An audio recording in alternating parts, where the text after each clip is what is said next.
Hello, good evening. Welcome to a live edition of the O&G StrikeZone on the eve of maybe one of the biggest games in Florida A&M football history. I'm Brian Fulford. There you see on the screen with me, Marcus Green, Kelvin Rozier. We are the O&G StrikeZone. Just three rattlers on the mic, and when we rock the mic, we rock the mic. Right. There we go. Marcus, Kelvin, how you feeling? How you doing tonight, brothers? Anticipation. Isn't there a song? What? Anticipation. There's a song, some kind of anticipation. What's your? I'm not sure if that's how it goes, but yeah. I know. I'm sorry. That's bad. Yeah. The barcades will slap you for that. the barcades, every other. Yeah. What's your one word for how you feeling, Kelvin? Excited, man. You know, I'm like a kid right before Christmas. You know, a couple of days before Christmas. I'm ready for my present, man. Looking forward to it. It is the Christmas season. We would love for these gifts, the gifts of being loyal Rattler fans, alumni, supporters, boosters, whatever you are and whatever you call yourself. It's payoff time. It's man, I hope I really feel our guys locked in. I mean, I love everything I'm hearing coming out of camp, even with all of the great news and accolades and all that good stuff. So really excited to see how Ken Rile Field at Bragg Memorial Stadium looks and how it all goes and yeah, all of it, man. Pretty excited. Marcus, I love that sweatshirt, man. That's a beautiful. That orange is so beautiful, man. That just really pops out. You care to share who and where you got that beautiful design from? I think it was from the bookstore. Hey, this is a couple years old.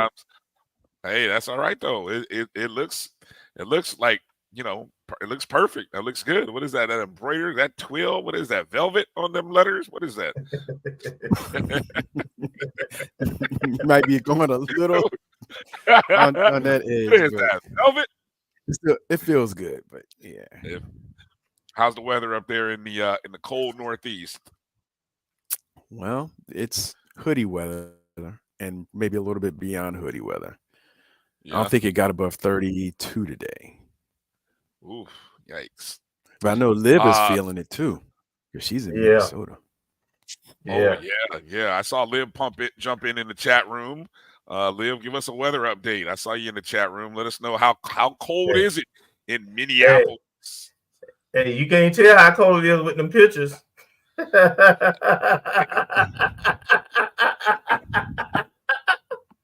Blue blue. What's up, Liz? I'm not even gonna say anything. I'm just gonna be like, okay. Hey, Kelvin. Speaking of weather, what's the weather like in Tallahassee? Because that's all the talk right now. It is. It is, and today it's been raining most of the week, but it cleared out today. But unfortunately, it's projected to come back Friday and Saturday specifically, and there's a very high chance of rain. And the high, I think, is supposed to be around 65 or so, maybe 70. So it's going to be right now. It looks like it's going to be a little wet and a little chill, but it don't matter. Rattlers, we're going to still come out and represent. I love what Coach Simmons said. It doesn't rain in Bragg Stadium. It doesn't rain in Bragg Stadium. So, and we've seen we've seen bad weather before, but God finds a way on kickoff. When it's kickoff time, the rain will stop. And I got a feeling. You're right. I think it's gonna. It's probably rain early, but by the time kickoff start, I agree with you, man. I think we're gonna be good. Fingers crossed. Hey, amen, amen. I was trying to, for whatever reason, I call myself trying to pull up the weather.com report, but it doesn't seem like it wants to cooperate. So we're gonna move on from that segment. Just kind of okay. Let's give a few shout outs. First off, want to thank everybody for jumping in on YouTube, however you're watching us, whether you're watching us on the Jericho Broadcast Network's YouTube page or on the O&G StrikeZone YouTube page. We say hello to you. If you're on Facebook watching us on the Black College Sports Network or even our own O&G Facebook page, we say hello to you as well. Also might have a good contingent of folks watching us on Twitter/X. And so we appreciate you guys. And all right, let's roll through the roll call here as Rattler Nation and some others are jumping in, and want to remind everyone, please be kind to each other in the chat room. You know, you never know. We may have a few visitors from PV or some other of the other 10 SWAC schools that are sitting at home on the couch watching the game. You know, let's speak. Let's not direct any attention to those who don't need it. You know, we just gonna keep our energy and focus on us. Be 1-0 today, as Coach said. Focus on the process, and that process is to beat PV 2 times. I love the hashtag. Whoever got it going, hashtag beat PV2X. That's what it is. So let me first. That's a Radical Rattler. Radical Rattler started that. Yeah, that's his username on Twitter. Hey, well, shout out also known as Rocket Power. Yeah, shout out for him for getting that going. Keep that thing rolling. Beautifully said. Shout out to Jimmy Mack, first one in. Appreciate you, and hello to you, family. Tremaine Ellis, go 1-0. Hashtag 1-0. That's it. That's all we got to do. Be 1-0. Kevin Bull, got your bags packed. What's up, Bull? See you at the Rattler Roundup Host Hotel, which is where? Where is that Rattler Roundup Host Hotel at? Anybody know offhand? Holiday Inn, Appalachia Parkway. All right. Holiday Inn, Appalachia Parkway. Good to go. Good to go. All right. Might be a nice post-game spot I got to hit up. Might see someone's going on pregame as well. Emmett Mac Webb, good to see you. Panthers, be ready. Yep. Kenneth Rozier checking in as well. Good to see you, Kenneth. Let's see. Marcus checking in. Hey, Marcus. Hope we're gonna see you. I know you're gonna try to make your way down, so we can see. Tony, what's good, Tony? Good to see you. Boy, hey, Tony, thank you for sending me that podcast of your boy. I'm still going through it, but I feel old, but I'm like, wow. I mean, wow, what an amazing young man. So shout out to Tony and his son, his family. I mean, wow. Amazing. I'll share a little bit of that maybe a little bit later on in the coming day or whatever. Tamara T, good evening. Good to see you, Tamara. What's up, Tamara? Mary 5 checking in. Good to see you as well. Let me see who else is somebody. Dr. Cavill just jumped in. Yeah, okay. Doc checked in. Dr. Lori. Yeah. Oh, Doc. Okay, we got a couple doctors in there. FAMU 85. What's good?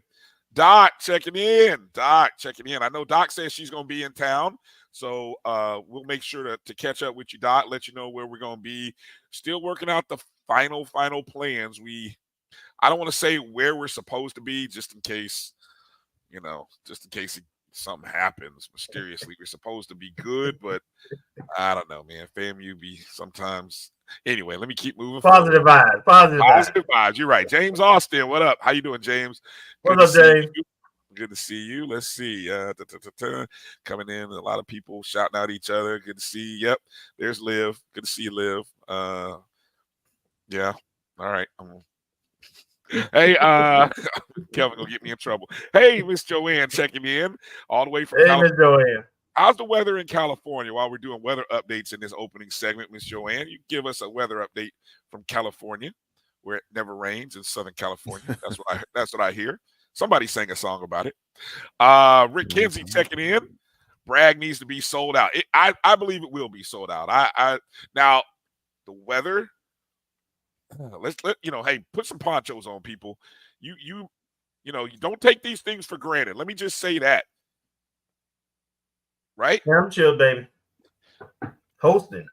No excuse. Yeah. No excuse will be accepted. No excuses accepted. I mean, this is the first one. Don't take these things for granted. You know what I'm saying? Don't take these things for granted. A lot of schools wishing. Doc, there he is. Doc, he's a PV. He's a PV alum, but the dean of HBCU sports. He's gonna make the trip to Tallahassee. He makes all the SWAC championship games. So I know he's looking to see that great Florida hospitality, that FAMU hospitality. So y'all make sure when you see Dr. Gaville out there, you make sure to show him some love out there. Jermaine Clark in the building, checking in. Chuck Hunt. Jeremiah. Jeremiah Clark. I'm sorry. That's Jermaine. Yeah, Jeremiah Clark. Sorry about that. And happy belated birthday, Chuck. Yeah, Chuck. Happy belated. Checking in from Monroe, Louisiana. Boy, the news from Louisiana, boy. Don't stay quiet out there, does it? Woo. Didn't see that one coming.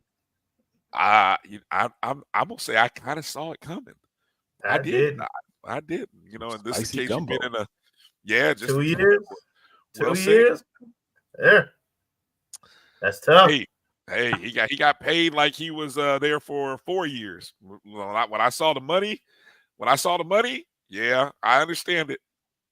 He brought some money, but some of that money ain't what you know what I'm saying. Yeah, I ain't gonna get into the details. But he earned some of that money now. He did. He brought some money with him. So it's just patience, man. Patience is thin these days. So again, that's why I said be very appreciative of what we have, and we have to really make sure we are supporting our programs. So I'll start our day off with that little flyer again. If you're watching us, wherever you're watching the show, donate to the Rattler Athletic Fund. I know yesterday they had their day of giving. You could donate to individual programs. You could donate to a particular. You can just donate to athletics overall in general. But we want to make sure that we keep our programs going, and that we show some great support for not just football, but and I think what was she was meaning AD VP Sykes was talking about the ring fund because we got a lot of rings to start gathering up money. That's a good problem to have, right? When you winning championships, that ring money's got to come from somewhere. So we got to start creating a little fund for that. So if you didn't give on Tuesday, today's a great day to give to FAMU. Okay, here we go, fellas. Game number 12. 10-1 Florida A&M Rattlers taking on Prairie View A&M. Second time these two teams have met. Of course, kickoff is you can see 3 Central. That's 4 Eastern. Right there in the home ballpark. Let's see what else we got here. A SWAC Awards came out, and I kind of knew that they would come out early in the week because they usually release those awards at the early part of their championship week. And so, of course, you never take it for granted, but our coach of the year is Coach Simmons. And just kind of reading off of press bio here. That's my coach. Not my fault, coach. Under Simmons' leadership this season, we finished the regular season with the highest national ranking since 1998 at 5. That's the AFCA have us ranked 5. The first 10-win season since 1999. And also, the Rattlers possess the nation's #1 team in total defense and also finished the season ranked top 19 in 11 categories. Let's see, hold on. If I want to really break it down, like I say, top 5 in 7 categories, top 3 in 6 categories, top 2 in 5 categories. And yeah, not only were we #1 in total defense, but #1 in tackles for loss. So what an outstanding job that this team 8-0 in the regular season and all that good stuff. Guys, going to want to add any comments? And at the top of hour 2, you get to hear from the head ball coach right here live on the O&G StrikeZone. So hopefully coach is still able to make that. I kind of booked that in advance, but I know coach is all over the place these days and always busy, but I know he always kind of checks in and makes time. Any guys want to add any comments on the Coach of the Year award for Coach Simmons?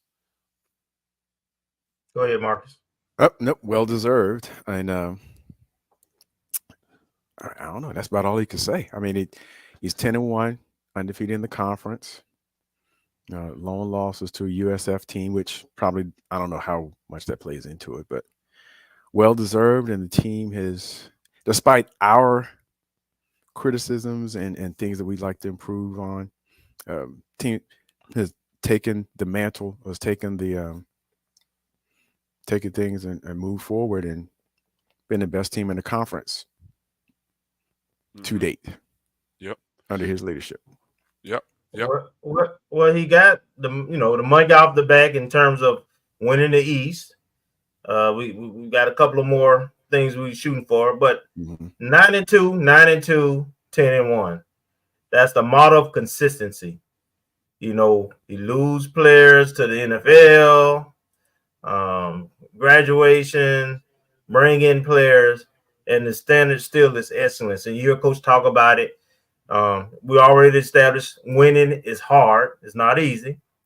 As we can attest to, half of the SWAC West coaches are no longer there. Yeah. So I have to. Gone. Yeah. So I have to. I mean, Coach he's deserving. He's done an excellent job since he's been here in terms of rebuilding the program and now reloading the program.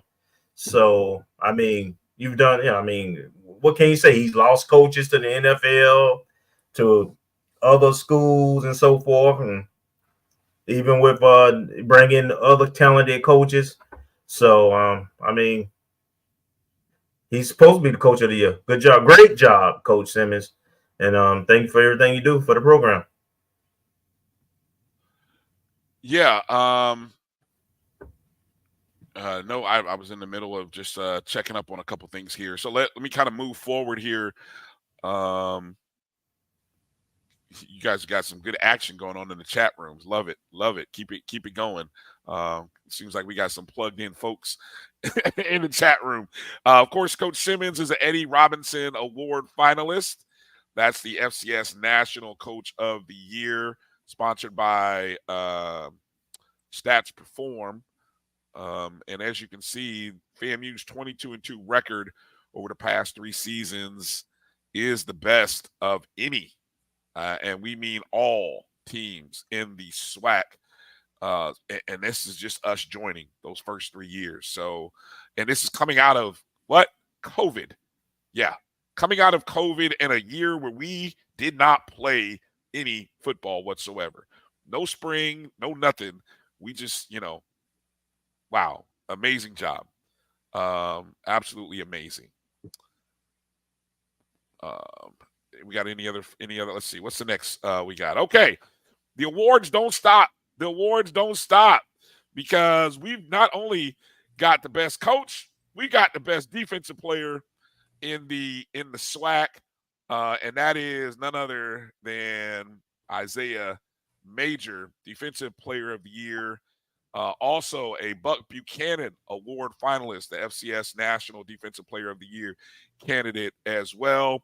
Major led the Dark Cloud defense with 94 total tackles, 55 of them solo. He also had 11 and a half tackles for loss, had 4 quarterback hurries, 2 sacks, 2 pass breakups, a fumble recovery, and a pick 6 this season. He did earn the Defensive Player of the Week and was an honorable mention National Defensive Player of the Week following his 11 tackles, 3 tackles for loss, 2 sack performance at South Florida. He had a season-high 12 tackles and the game-sealing pick 6 versus Alabama State. Might have been the game in which he actually won this award, hint, hint. And Major had 2 or more tackles for loss in 3 games, including 3 at South Florida, Mississippi Valley State. He ranked 23rd in the nation in solo tackles per game, 39th in total tackles, and 57th in tackles for loss. What do you guys thoughts on Major? And then, hey, even the little skerfuffle that was floating out there on social media, just people wondering, how he compared to another linebacker in Alabama. What's your thoughts, Marcus? Well, I guess what I can say is for both players, or for Isaiah Major, congratulations.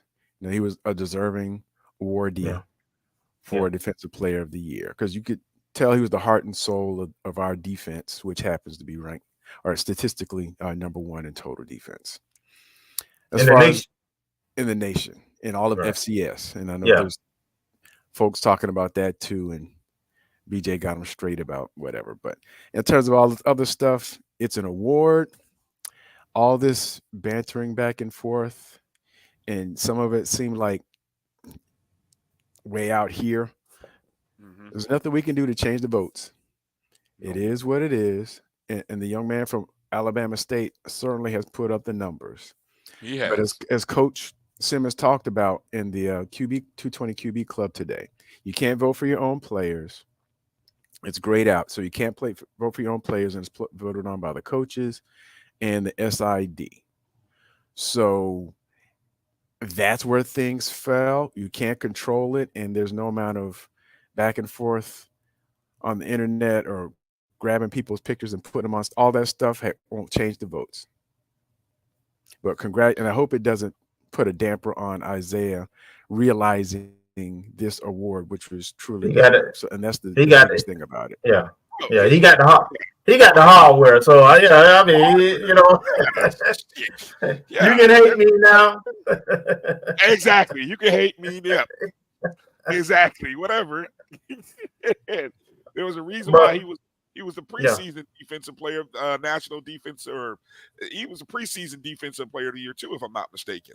So he already walked in with with the recognition or the honor recognition from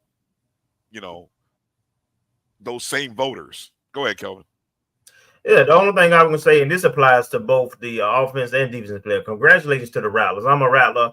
I'm glad these Rattlers are deserving. I mean, they put up the numbers too, and so forth. And had another person won it, and they didn't win it, I would congratulate them.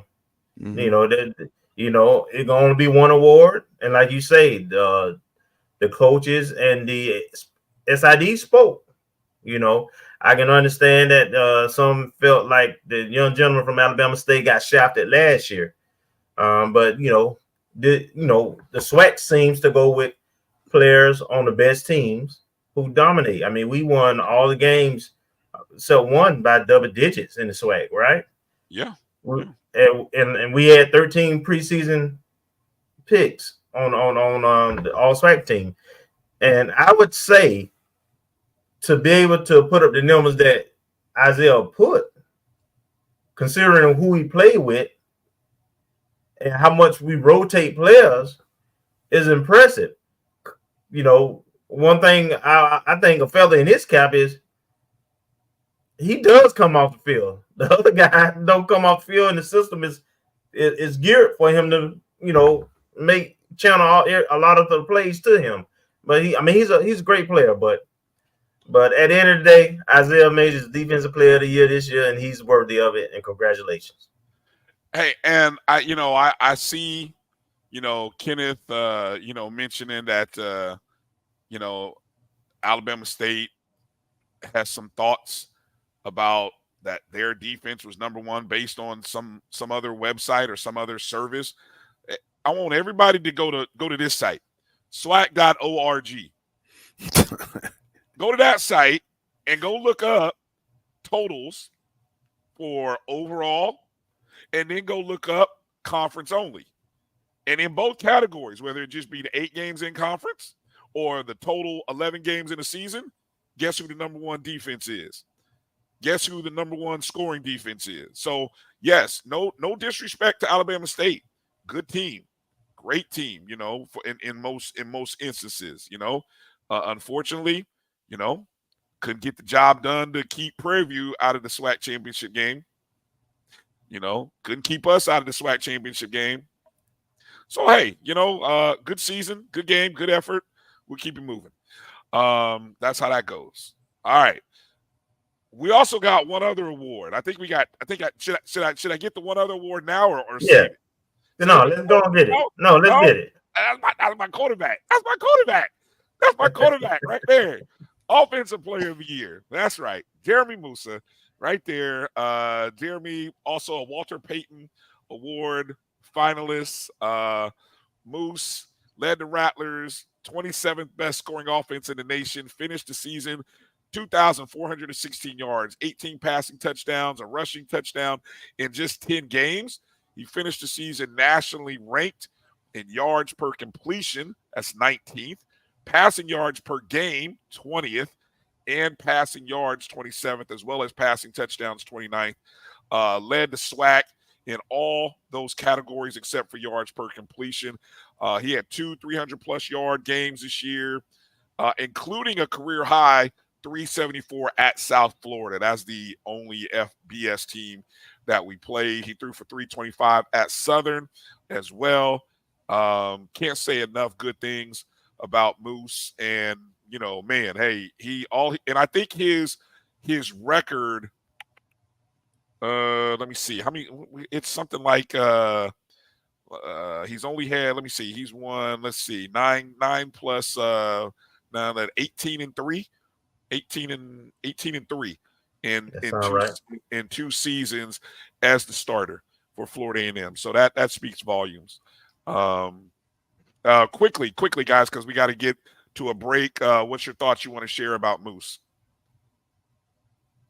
Well-deserved once again. And he came in as a preseason favorite for the award, and he didn't disappoint. Once again, us Rattler fans can get I wouldn't say nitpicky. I mean, we'll criticize. We get nitpicky. No, we're educated. We're educated fans, and there's some things that could have been tweaked. High bar. We got a high bar. High bar, Marcus. And there may have been some little oil on the hands of the wide receivers that didn't help him out either. But he sure improved.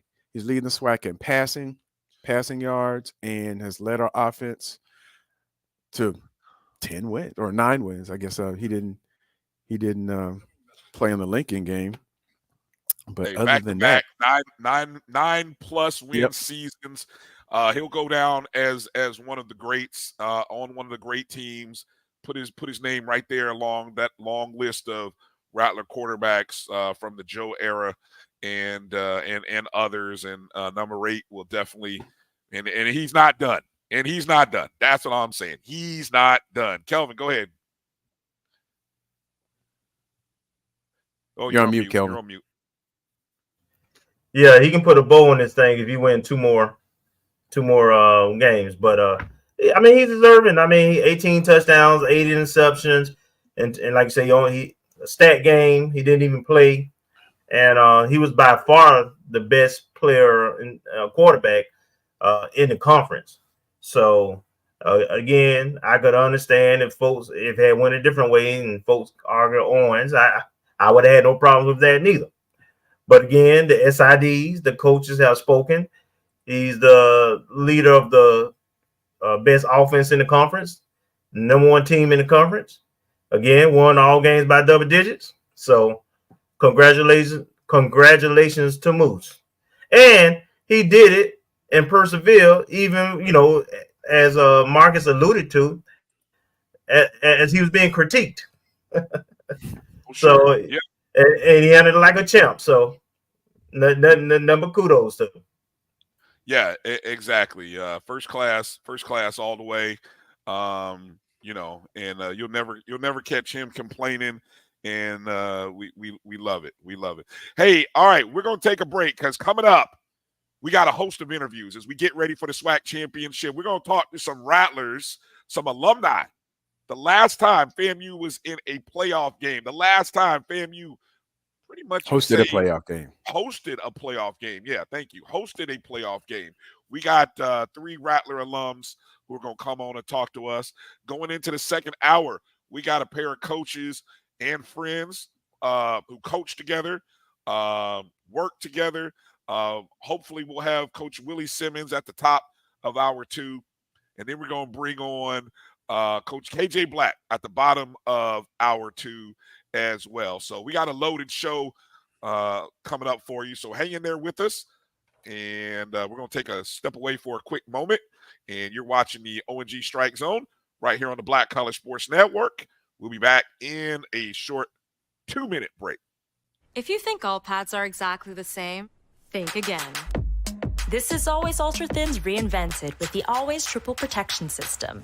This pad wicks gushes 90% faster, absorbs even more so you can feel dry, and locks odors in. Rethink your pad for up to 100% leak-free and odor-free comfort with the totally reinvented Always Ultra Thins. This is always like never before. The Cuvée Group is a Florida-based marketing and training consulting firm. We help businesses communicate to their target audience and engage them in conversation. We also help to expand their audiences, which will ultimately result in growth for those organizations. In addition to being a certified constant contact specialist, my colleagues and I are also certified in John Maxwell Leadership Principles. We use these proven principles to conduct workshops, training, and private coaching sessions for individuals and companies looking to take things to the next level. Contact us to schedule a free consultation. Issues today, don't delay, call Cuvée. As technology continues to bring changes to the world of education, it's time we also reimagine teacher professional development.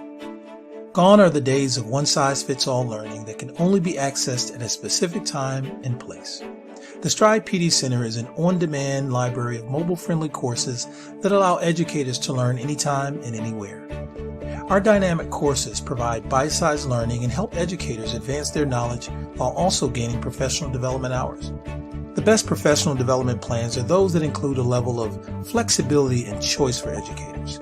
Whether you're a teacher, school, or district, visit us today to take charge of your learning.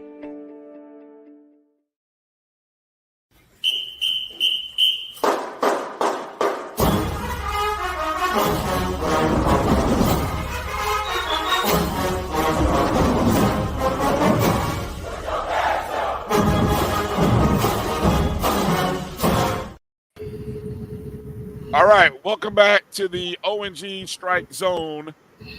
And all right, we got a host of some Rattlers, some alums, some guys who played for FAMU the last time FAMU hosted a football game at Bragg, a playoff game at Bragg. Right there in the middle square, right below me, we got Tyronn Johnson, currently a athletic director at Miami Norland. Correct, Ty? Yes, sir. The Miami Norland Vikings, huh? And congratulations to you guys. You guys just finished off a big time upset. Well, I don't know if it's an upset. Well, yeah, I don't know if it's an upset. What other people say. Not me, but let's say it's a big win. Big win over defending champs Miami Central, right? Yes. It was. I wouldn't call it an upset. I just think it was a good game. That's why you got to playoffs. You got to play it. Yes, sir. And joining him, we got Aaron Gray on the left square underneath Marcus. Aaron, how you doing? I'm doing great. How are you? I'm doing well. And then over on the right square underneath Kelvin, we've got Kanan Lamb, of course, the infamous, famous Rat Boys, the original Rat Boys, 1.0, like none other. How you doing tonight, Kanan? I'm blessed. I'm blessed. True Can you that. hear me good? Yes, sir. Yeah. Yep. Yes. We're Perfect. good. We're Wait, good. and don't forget, Kenan Lamb, Norland Vikings alum. Okay. All right. We get that in there. Get that in there. Okay. Okay. Yeah. Okay. So Absolutely. gentlemen, we'll just kind of go around, 1, 2, 3.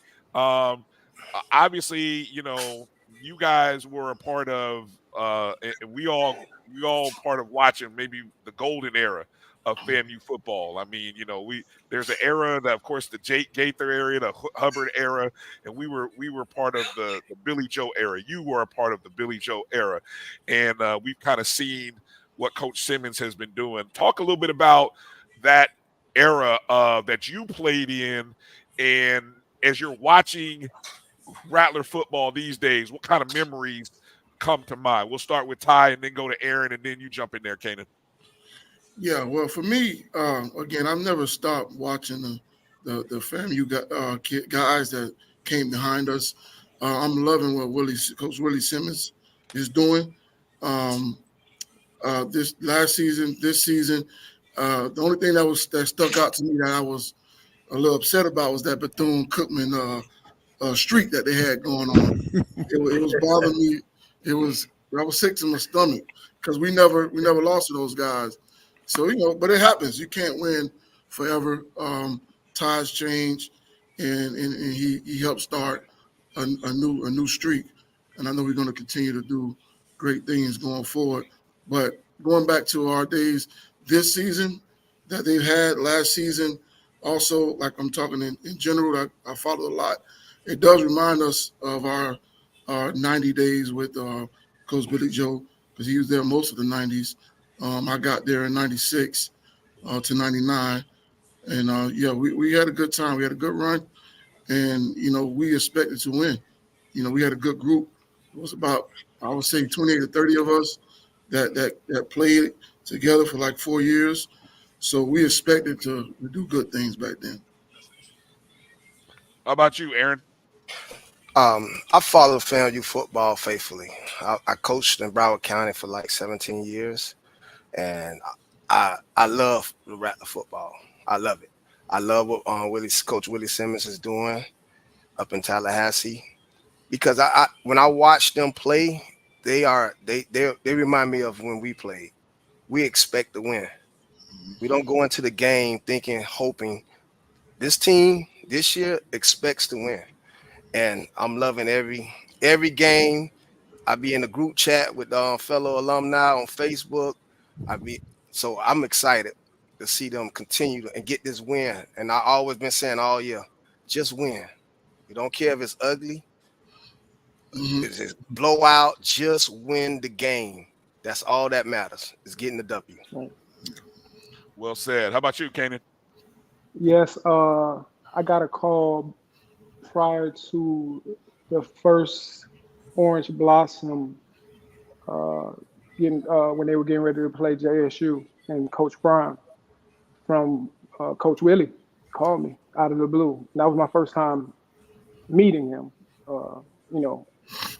formally. And he said, "I know all about you, and I know all about everything that y'all did and everything like that." He said, I want your blessing on calling the newer receivers Rack Boys 2.0. He said that's what they want to call themselves. I showed him a lot of footage and film. That's what got me excited because I was like, okay, this guy, Coach Willie, is looking for excellence for his team. Like we were striving for excellence back then. And we had a certain, mystique about our teams back then, for those years in those late 90s. And when he called to just kind of make sure that we're okay with it, that made me feel like, okay, well, let's get all in now. Let's go all in now. The only thing we just couldn't get over the hurdle with JSU, and that always stung me in the way they beat us like in those days. But I remember getting also a text from Xavier, and he was asking me for my blessing as well. And I was like, he's like, yo, can you come to the school and just talk to us, you and Jaquay and all of the rack boys from before. I remember that.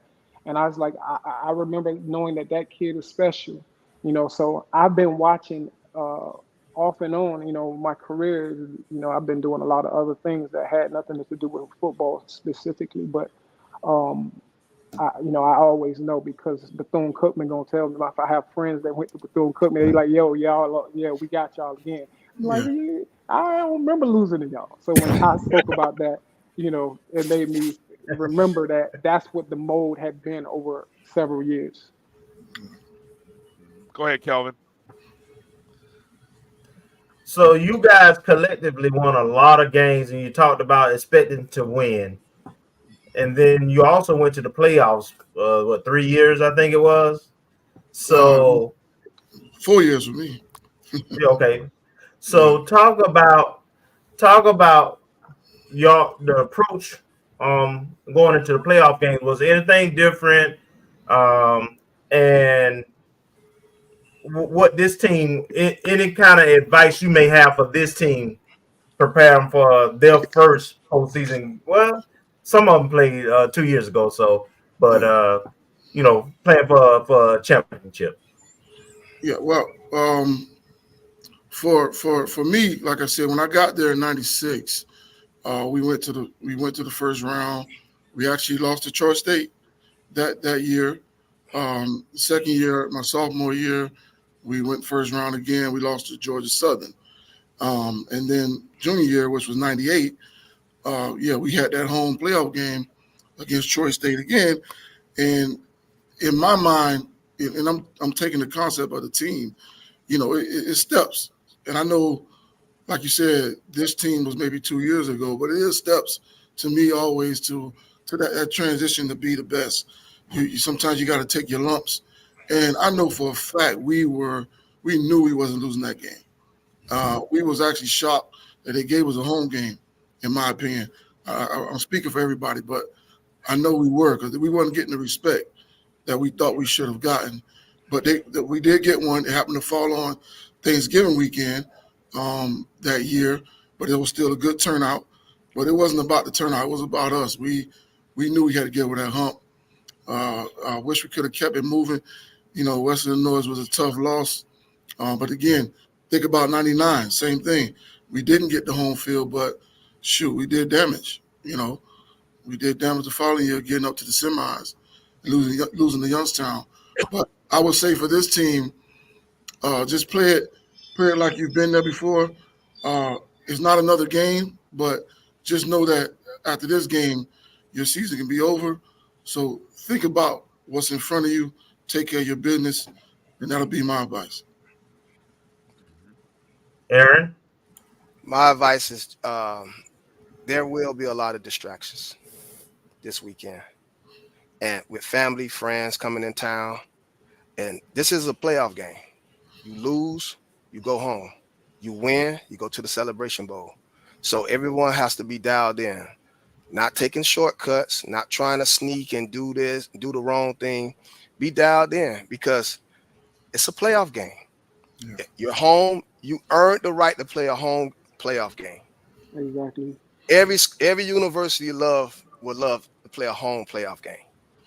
We earned that right. So I feel just go out there, play your best, do your job, and don't let the distractions get to you, because there's a lot of distractions coming to Tallahassee this weekend. Yeah. Caden? That guy. That guy is funny right there. Nah, yeah, absolutely. He said a whole mouthful. Yeah, that's exactly how the atmosphere will be this weekend.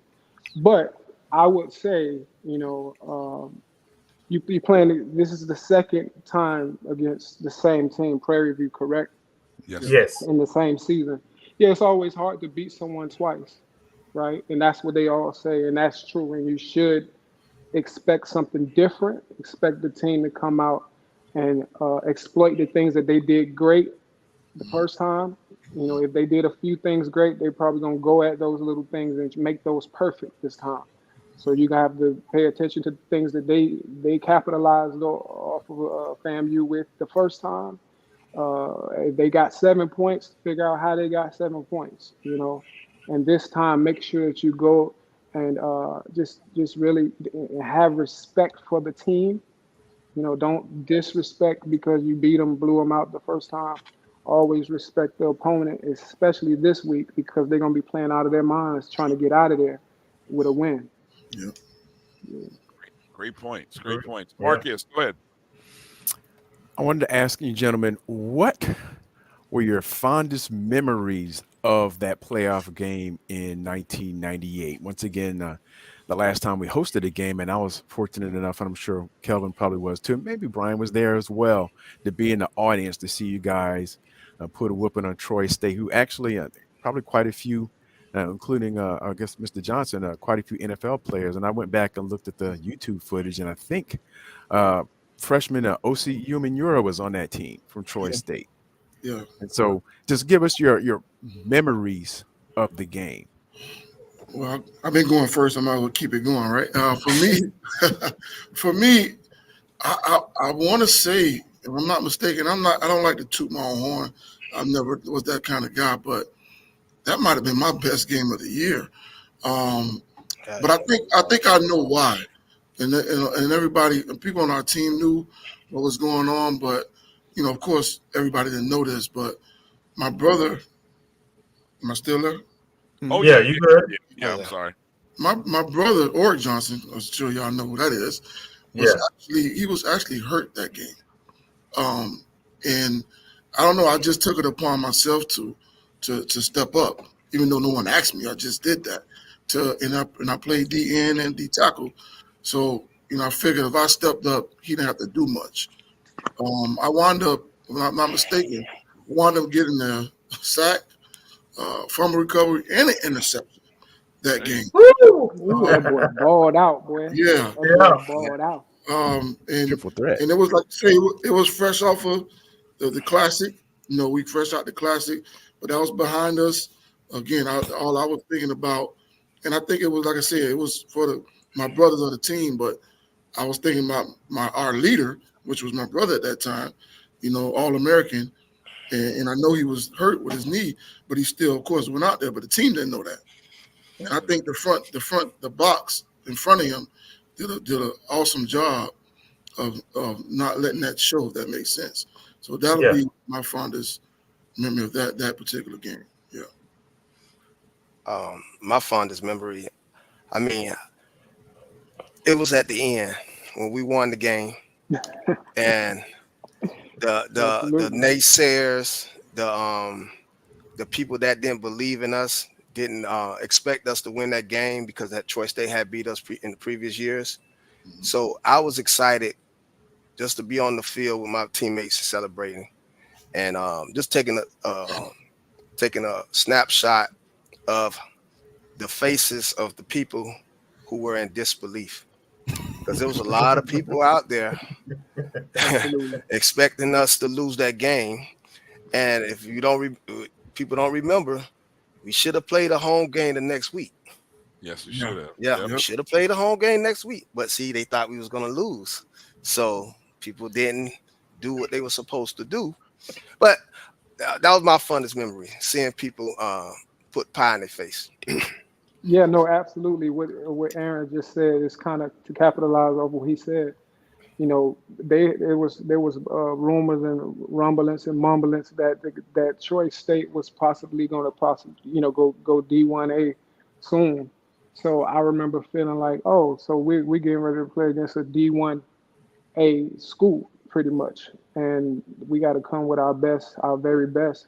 And they're gonna bring their fans in here. They probably got a lot of them since they you got the qualifications to go D1A. I'm thinking that we ain't gonna be able to house that many fans in here from their side. I'm thinking, but they came in there, packed it out, and I remember them fans.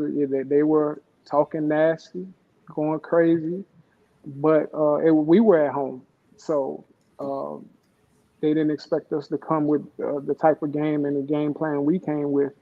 We used to scoring a whole bunch of points, but we had to maintain, our composure when we wasn't technically scoring all of the points that we usually score, just to come out there with the victory that weekend. But it was definitely a beautiful sunny day that I'll never forget, especially when the clock hit 0 and we were going to the second round.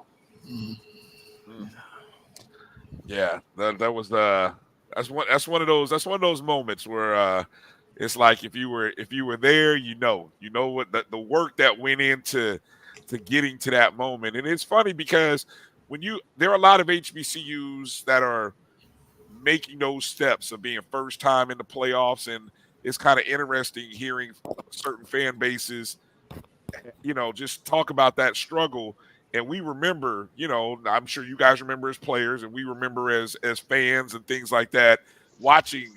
But like you said, that the steps, and then finally it pays off, and then you win a game the first year, then you win a couple games the next year, and but you still had to overcome. We still had to overcome stuff. Yeah, you know what I'm saying. Absolutely. While we got a little bit of time left, I want to let you guys, let Rattler Nation know kind of where you're at, what you're doing, and any plugs and shout outs that you want to give, so that if people want to stay up with you, follow you, support you, and whatever it is you're doing, we can do that. So we'll start with Ty and then keep it rolling the same way. Okay. Yeah. So currently, right now, in my second year as athletic director at Miami Norland Senior High. I coached for 19 years, 6 years as a head coach at Hialeah and Hialeah Miami Lakes. But 19 years, wow. Yeah, 19. I thought I was gonna get that 20th year, but the Lord pushed me into another direction. Right. And I'm currently, I like what I do right now. I work with a great group of people. I want to shout out to my principal, Ms. Rhonda Gaines Miller, for giving me that opportunity. Also want to send a shout out to my head football coach. And all my sports are doing a great job. But of course, we in this postseason run, Coach Heidelberg been there for a good little while. He's also an alum of Miami Norland, and I want to wish the team well this week. Like I said, I'm a support guy. Yeah, I've been there. And I try to make sure I'm doing what I don't want done to me in this position. So also learn as I go. We always learn in anything that we do. Nobody knows it all. And, the more we understand it as people, we'll go far. And hey, Coach, who do y'all play this week and where? We play Jacksonville Bulls, and they come down to us down at Trash Pile on Friday, 7:30. Okay. And with the win, you're one game away from bringing that team back to Tallahassee. That's gotta. I was about to say that. I don't want you to look too far ahead. Everybody's want to know we take care of what's in front of us and all that stuff. But man, that's got to be exciting to be one game away. Yeah, it's similar to what, like I say, our FAMU Rattlers that's currently in right now. It's technically a Final Four, so to speak. They win, they go to the championship, Celebration Bowl. The same thing with us. And I was going to say, people keep asking me, am I going to the game this week? I'm like, I don't think so, because that'll be back to back. Because I definitely plan on going next week, but I want to catch the Celebration Bowl. Yeah, that's my plan, to catch that in Atlanta. Man, well, we gonna be rooting for you this week, next week, and then we're gonna catch you at the Celebration Bowl. So Yes, sir. all the best to Miami Norland this weekend, and then next weekend when you're back home in Tallahassee. Yes, sir. That'll be good. Aaron, how about you, my brother? Well, I coached football for probably 17 years. I stopped 2 years ago. I took a break. I may go back. I don't know. But right now, I'm a teacher. I want to give a congratulations to Coach Willie Simmons on winning Coach of the Year in the SWAC. I want to give a special shout out to Jeremy Musa for winning Offensive Player of the Year. in the SWAC. I want to give another shout out to Isaiah Major for winning Defensive Player of the Year. I follow the football team a lot. I watch the games, and I just want a lot of my former players, by FAMU winning, especially now. When I was coaching a lot of the years, FAMU wasn't winning. So I had to hear the Bethune, oh, you're FAMU. And I want my former players to know, see, FAMU, it's a great program. It was a great program when I was there. It's a great program now. So that's about it. Just win this Saturday. That's all I hope for. Just win. Man, it's amazing how them Wildcats, they took one little decade and ran off with it. We had to remind people, outside of that decade, they ain't won nothing. They ain't won outside of that little bit of decade. We got to hear about it anyway. Like a 20-year, 30-year gap, man. Yeah, exactly. And anyway, I tell you, it's not a rivalry. When you beat somebody 2/3 of the time, that's not a rivalry. Right. Yeah. You got to remind people that. So anyway. Kanan, how about you? What we know you doing some things outside of football. So let people know. I've been doing. I produce. So it's crazy that he said 19 years. I've been producing music and writing songs for 19, and it's crazy when you think of that number, right? But I've been doing it for that long, and been nominated for Grammys and platinum plaques, like you said, and been blessed to have.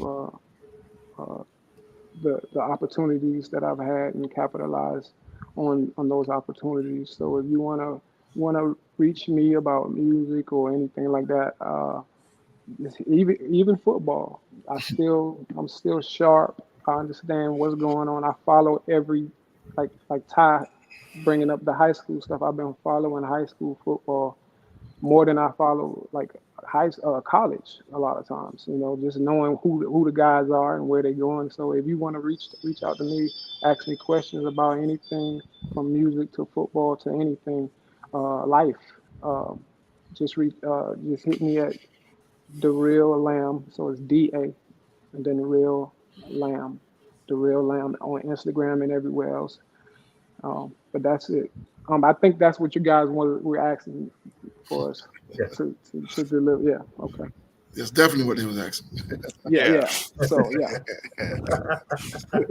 Hey, my God. Platinum plaques. Yes, platinum sir. plaques. Hey, man, look, fellas, we appreciate your time this evening. Thank you for coming in and blessing us with some time and the great memories. For you guys definitely continued and carried on the tradition that it's great to see the next group of legends reaching back out to you guys, and they remember and seeing what you guys did. And so it's great to have you on. And hopefully, like I said, we can reconnect with you, whether it be in Tallahassee and this weekend, next weekend, or in Atlanta in a few weeks from now.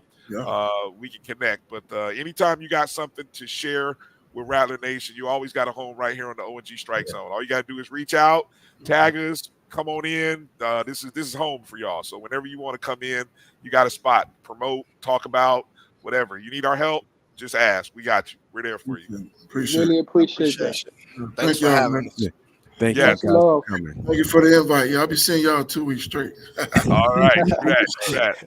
I like all that. Right. Hey, coming up on the other side, just folks, win. Let's just win. 1-0. We got the head ball coach coming up on the next segment. So take a short little break. Come back. We're going to talk to the SWAC Coach of the Year and should be the National Coach of the Year. Coach Willie Simmons coming up right on the other side. You're watching the O&G Strike Zone. We'll be back in just a moment. Since 2002, Empowerment Resources, Inc., a nonprofit organization, has empowered more than 1,500 youth and adults in Duval and surrounding counties. Through its programs, Journey into Womanhood, Girls Mentoring, Life Skills for Teens, and Parenting Education Coaching. To get involved with programs, volunteer, or donate, visit www.empowermentresourcesinc.org. Follow us on social media, facebook.com/empowerment.resources and Instagram.com/empowermentJAX. The human voice has always connected audiences with experiences. Major brands all across America have trusted Kever's voice time and time again. Conversational, powerhouse, intelligent, and sincere. That's the voice you need for your creative marketing process. KEAVERSVOICE.com. Kever's Voice, Kever's Voice, KeversVoice.com. Always on, all the time. Nope. Nope. Come on, him? Ooh, I like him.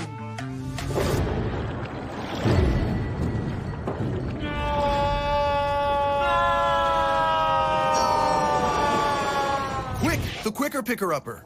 Bounty picks up message quicker, and each sheet is 2 times more absorbent, so you can use less. He's an 8. He's a 9. Bounty, the quicker picker-upper. From novice to aficionado, find yourself here. High quality cigars plus personal customer service. Slow Burn is Waco's only mobile cigar lounge, featuring a meticulous, curated collection of premium cigars.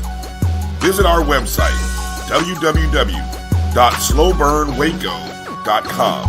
That's www.slowburnwaco.com.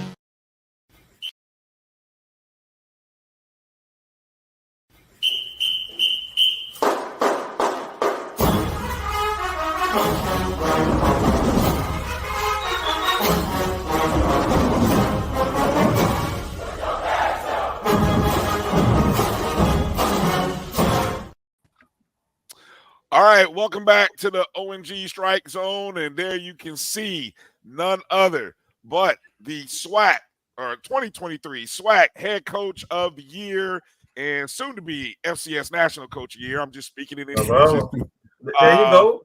Head Coach Willie "Shotgun" Simmons. Coach, congratulations. How you feeling tonight, Coach? Man, feeling awesome. Again, just excited about this weekend and playing our first championship game here in the SWAC, being able to host, again, the honors coming out and having offensive and defensive players of the year, 13 all conference members. Just a lot of great things going on within the program, and excited about, just continuing this great season that we have and finishing this thing off the right way. Coach, I love your focus and commitment to the process, and really I love the phrase about being where you are. Where did you cut where did your philosophy and learning how to stay where you're at in the moment, the process, things that on the outside sound cliche, but really making it a way of life, where did that start for you as a coach, or maybe even as a player? I think it's all a part of just really a culmination of my upbringing, here in Quincy, Gadsden County, the game of football and sports in general, being a fairly decent athlete, 3-sport athlete coming up. Once I got into coaching, just trying to listen and learn as much as I could. I was blessed to be able to play for Tommy Bowden, who's obviously the son of Bobby Bowden, one of the greatest coaches of our generation. So just the life lessons that he poured into us every day, and then being able to work for Rick Stockstill, Jay Hobson, those gentlemen, and just really seeing the grind that football is all about. Rick Stockstill's what you would consider a player's coach, someone who really pours into his young men and really shows them how much he cares. And then Jay Hobson kind of took a different approach. I mean, it was all about ball, and was a grinder, But again, at the end of the day, really challenge the guys daily to bring it and be their best. And so just taking how I was raised, my personality, the people that I've been blessed to be around, and just trying to read and listen to other coaches, and whether it be seminars or coaching conventions, just trying to, find like-minded individuals and really shaping my philosophy through that. And that's where it came from. But I've always been an advocate of, again, just, living in the moment and really embracing where you are, and not so much, I know you got to look in the rearview mirror sometimes. You got to learn from your mistakes. You got to make corrections and continue to try to get better. You got to look ahead at times to kind of make sure the goals that you set for yourself are realistic and that you're on the right path to accomplishing those goals. But the main thing is, like you said, being right here where your feet are and just really diving into this process every day to be your very best. And that's a challenge for us all, not just as a football team, but as students, as young men, as aspiring, future husbands and fathers and community leaders. I think it's important that these guys take these principles that we've learned throughout this season and apply them to every facet of their lives. And so, again, the success we have on the field, I think, goes hand in hand with the success, hopefully, that they have off the field. Appreciate that. Go ahead, Marcus. Once again, congratulations, Coach, on winning SWAC Coach of the Year. I don't know if you got a chance to catch our previous segment. We had 3 players from the Billy Joe team speak about the last time that FAMU hosted a postseason game in Bragg. And can you elaborate, go in a little bit more detail or go into detail on how it feels to host another postseason game and the, I don't want to say benefits, but the difference that it makes versus having to go on the road? Well, obviously, it's an honor to be able to host the SWAC championship game. I'm really excited that the SWAC went to this format a few years ago.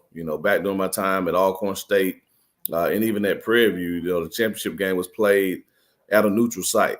And so, both teams had to travel, and logistically, there were some things that had to take place. But once they went to the model of the highest rated team hosting, it really gave institutions a chance to really improve on a lot of things and really expose everyone to the universities. And so to be able to bring everyone to Tallahassee, first and foremost, the economic impact that will have, to be able to again, have people come into Bragg Memorial Stadium. If you've never been to a SWAC championship, oftentimes it's not just the 2 championship teams. You're going to see, Letterman jackets and logos from really probably every SWAC team, because football fans go to the championship games, and so, again, you're very likely to see people from Southern, from Grambling, from Alabama State, they're watching the championship game, for the ones who want to see it in person. And so just that exposure that it brings is a great thing. But as far as the advantages, quote unquote, again, it's our home field. And so, we have the nation's second longest home win streak. That gives our students a chance to come to the game. They're always turned up. DJ Loose Kid always has the atmosphere rocking. The March of 100, even though Prairie View's bringing their band as well, the March of 100 will be there in full effect. And then, 15, 16, 17,000 Rattler fans. And that's the exciting part about hosting the game, is that we get a true home atmosphere for the championship game. And, some people may look at it as an advantage, but I think that's a benefit of going through the regular season as the highest rated team. You get that luxury. And the SWAC's not only the conference that uses that model. There are other mid-major conferences that do the same thing. But I really do think it's a great idea to allow universities the opportunity to host the championship games on their campuses. Go ahead, Kelvin. Coach, it's no easy feat to, with the expectations this team had, to meet those expectations and get to this point. It's no easy feat to be Coach of the Year. And I know you focused in on the game and all that kind of stuff. But over the last 3 years, ever since you came in, you've had a winning record. And just as a head coach, even at Prairie View, and then the last 3 years, you've been 9-2, 9-2, 10-1 with FBS games on the schedule. What do you attribute your sustained excellence to? Well, one, I think it's about surrounding myself with really good people. Coach of the Year is an individual award, but I think any coach that's won the award can tell you, we don't do it alone. There are a lot of individuals that are responsible for the success that we're having on the football field. I have 10 amazing coaches that come to work every day, pour into these young men, do everything that's asked of them to lead these guys. We have a phenomenal support staff, that really understands my vision for how to grow this program and do it the right way, because it's student athlete driven. Everything we do is about the student athlete.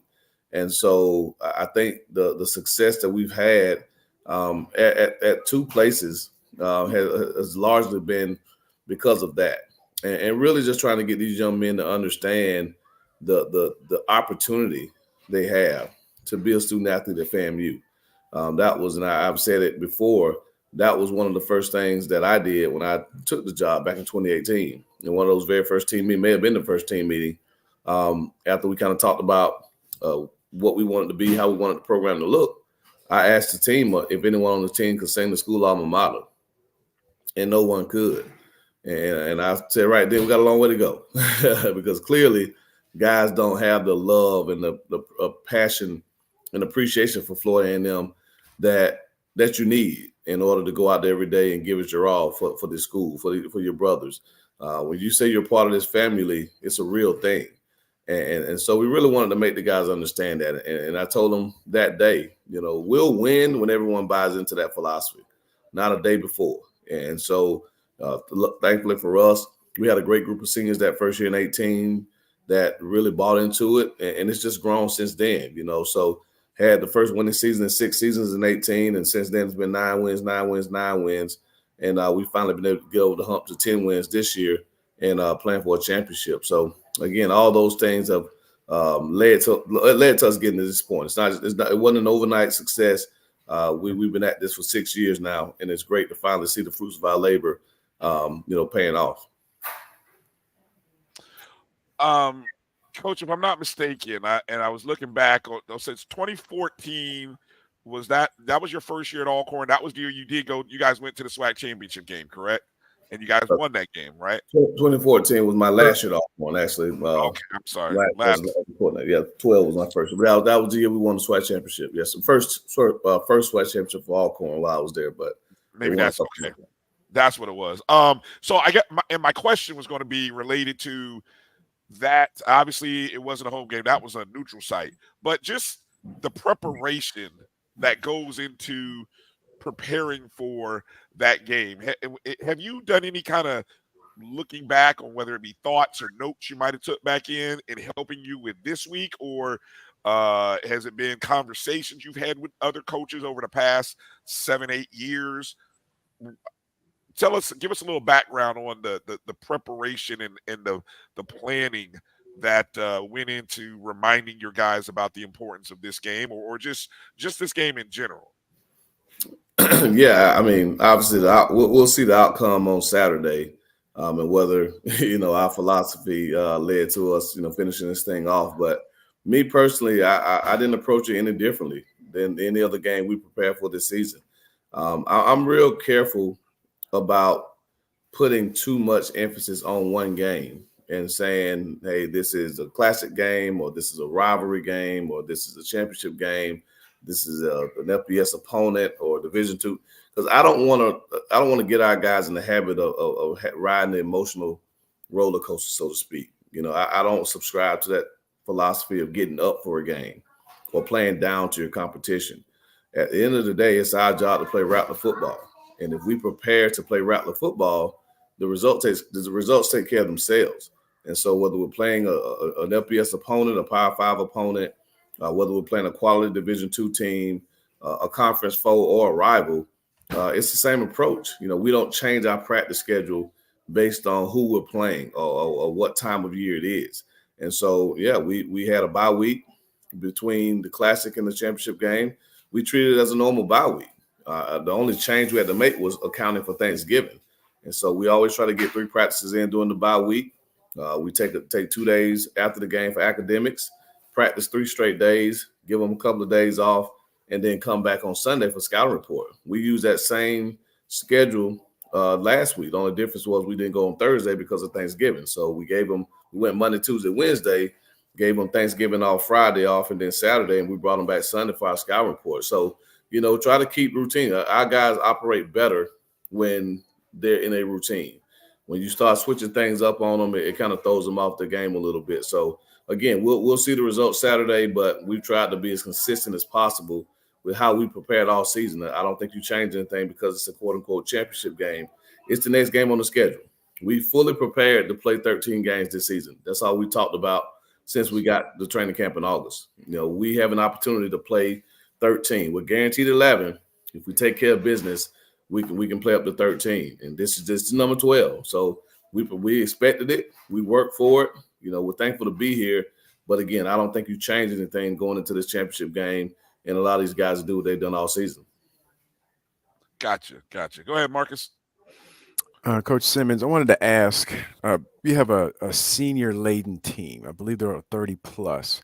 And I don't know if all of them, my guess is just maybe half, or maybe here for the last time we were in the postseason of 2021. One of those not having been here yet, Jeremy Musa. What's your sense of the team's, I guess, mood and mindset going into, for some of them, that would be their first postseason game in college? Yeah, I think the circumstances were a little different in 21. Obviously we went into the Classic, all the pressure of having to win the Classic and win it convincingly to be an at-large selection to the FCS playoffs. So we sat there on pins and needles that Sunday afternoon, waiting on a selection show. And so once we got the news that we were in the game, we were still in Orlando, and we did the selection show down at the law school in Orlando. So when we got the news, we were all very excited, but again, it threw our routine off. We're normally a Sunday practice team, and so we couldn't practice that Sunday because obviously we were in Orlando, had to try to make it back and get ready for the week, and it was Thanksgiving week.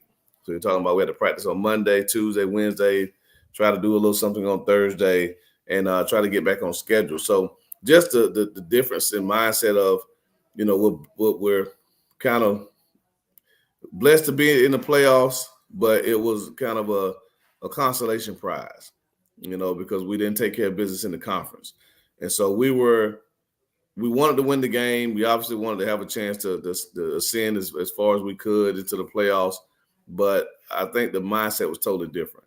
This year we really went into the season saying championship or bust. The way we scheduled, even, playing 2 Division II teams and just making the decision that we're not going to put this in the hands of the playoff committee.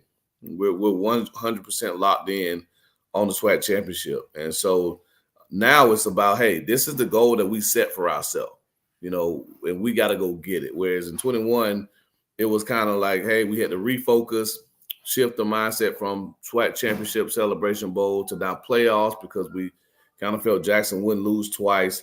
And so I think the team is just in a different posture that we've prepared for this moment since January, so I think that's the difference. So there are not many guys that were on this team. Most of the seniors on this team weren't here. Jeremy Musa, Isaiah Major, a lot of those guys that are leading us right now were not a part of that team. And so this is their first experience in the postseason. But again, we're not looking at it as a postseason difference. We're looking at it as the next game.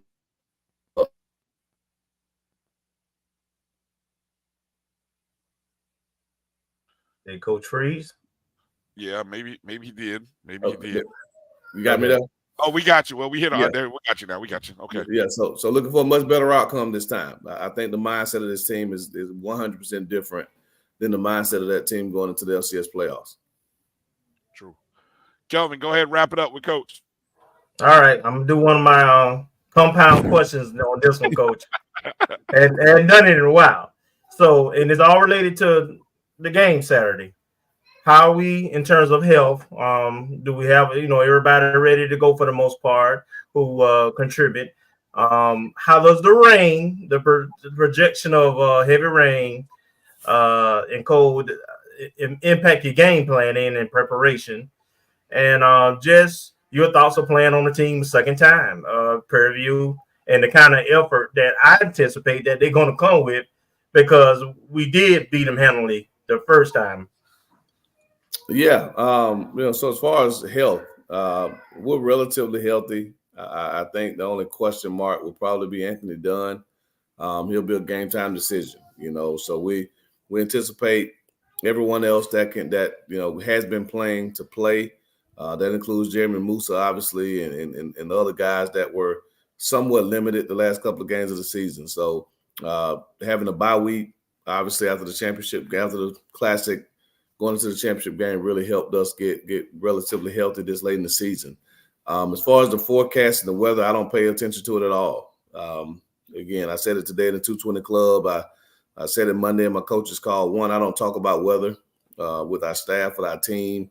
The only thing I ever say about inclement weather is that all it does is expose bad fundamentals. If you're a good fundamentally sound football team, the elements won't affect you as much. Ball security, we preach ball security all the time anyway. So the fact that the ball is a little bit slicker shouldn't affect you if you're holding the ball the right way. Cat drops, hey, we preach looking the ball into the tuck all the time, whether it's wet, dry, cold, or whatever the case may be. So that shouldn't affect us if we're playing fundamental football. Keeping our feet up underneath us, and so not slipping on a wet surface or those type of things. All comes down to keeping our balance and making sure that we're playing in a good football position. So these are all things that we coach from day one. And so if there's inclement weather, if it's cold, if the ground is slick, again, the team that has the better fundamentals will be the one that's less affected by the elements. And so the good thing about it, I've never seen a football game where it rains on one side and not the other side. I've never seen a game that snows on one side and not the other side, So whatever elements affect one team, they'll affect the other team. Well, not say affect, whatever elements are present, both.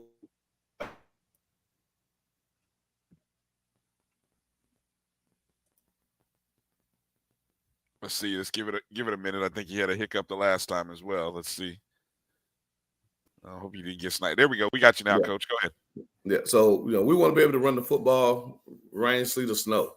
And obviously if it's inclement weather, you rely a little bit heavier on the run. But we want to be able to run the ball. We want to be able to stop the run. Obviously if it's inclement weather, they'll try to run the ball a little bit more. We want to be able to stop the run. We want to play sound on special teams. And we want to eliminate big plays. And so the game plan really doesn't change. How you call the game obviously may, just because, you're probably not going to throw it around the yard as much if there's inclement weather. But at the end of the day, I'm not so much worried about it from that regard. And then finally, this is the next game up. So what happened on homecoming has no bearing. We don't think about it. We haven't talked about it.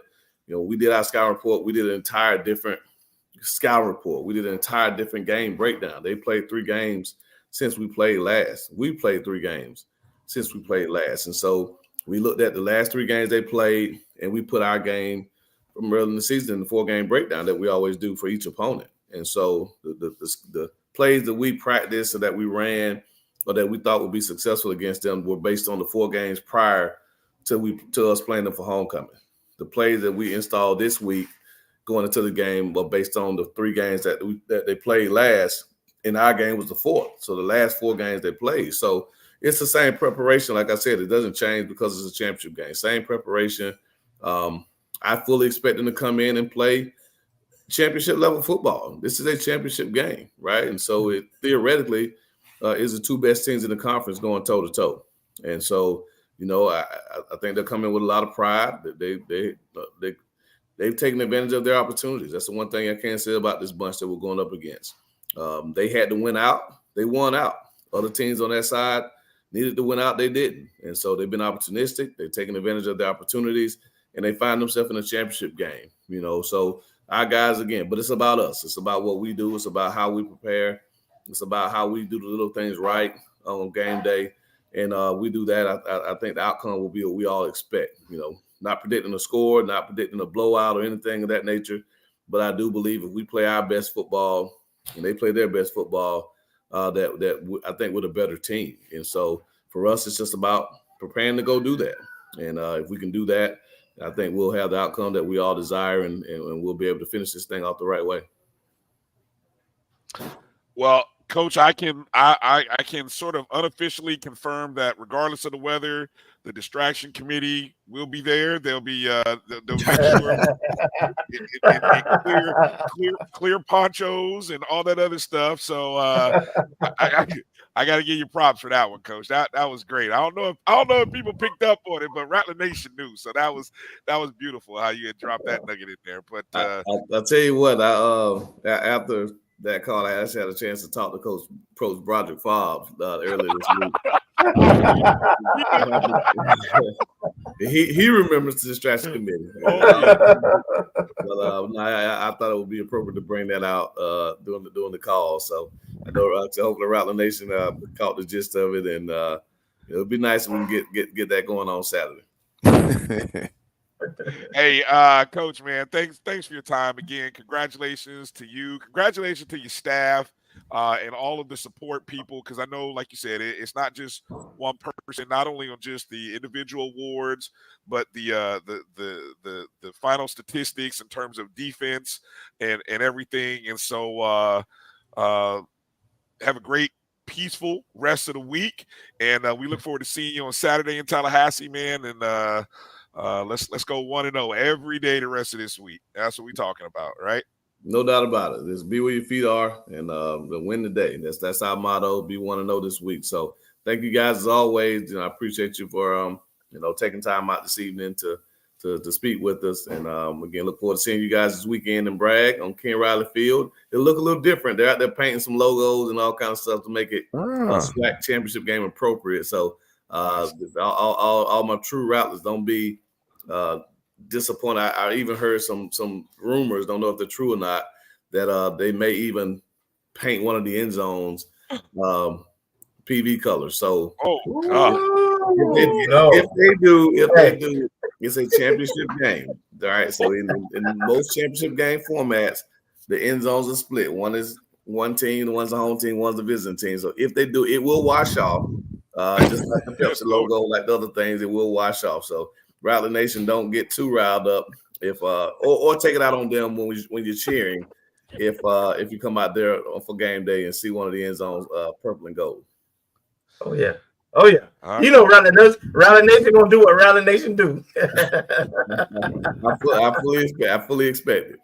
I appreciate the heads up, so that way we're not all totally caught off guard. Like, what the hell is this? So thank you for the heads up. Just a reminder, this is a SWAC championship game. This isn't a FAMU home game. So ticketing, parking, all those things. I know AD Sykes fielded a lot of questions today about it. And so just want to reiterate that to everyone that this is a SWAC championship game. We're just the host site. That's all it is. So they're responsible for everything. Sponsorships, parking, all of those things. So Invest in Champions members, you had your first deal to get your parking spaces. But now they're open to the public. And so, whether you get your old spot back or your spot for this season, can't guarantee that. So, again, just don't want to cause anything, that we don't need that to be the distraction committee. The distractions don't need to be the parking, all those things that surround the game, this game day experience. Again, just understand that this is a SWAC championship event that's hosted by the SWAC, that's put on by the SWAC. We just happen to be the host site. So, look forward to seeing everyone there. Get to the stadium early. Rattler Walk we'll still do Rattler Walk at 1:45. Again, weather doesn't change anything. The only thing changes is lightning. If it happens to be lightning, obviously we stop all activity. But a little rain never hurt anybody. So if it happens to, hey, wear your ponchos. You'll be fine. If you got your hair done, make sure you cover it up. There you go. All right, Coach. Thanks for your time again. Congrats. Have a good night. We'll see you on Saturday. All right. All right, guys. Thank you, guys. Go Rattlers. All right. Go Rattlers. All right. All right.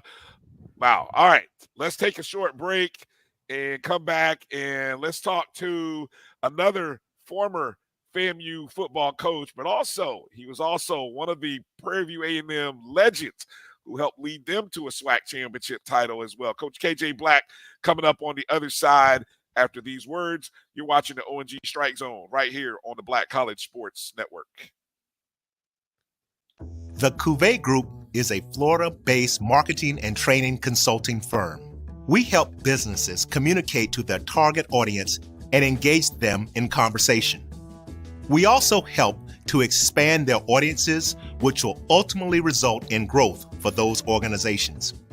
In addition to being a certified constant contact specialist, my colleagues and I are also certified in John Maxwell Leadership Principles. We use these proven principles to conduct workshops, training, and private coaching sessions for individuals and companies looking to take things to the next level.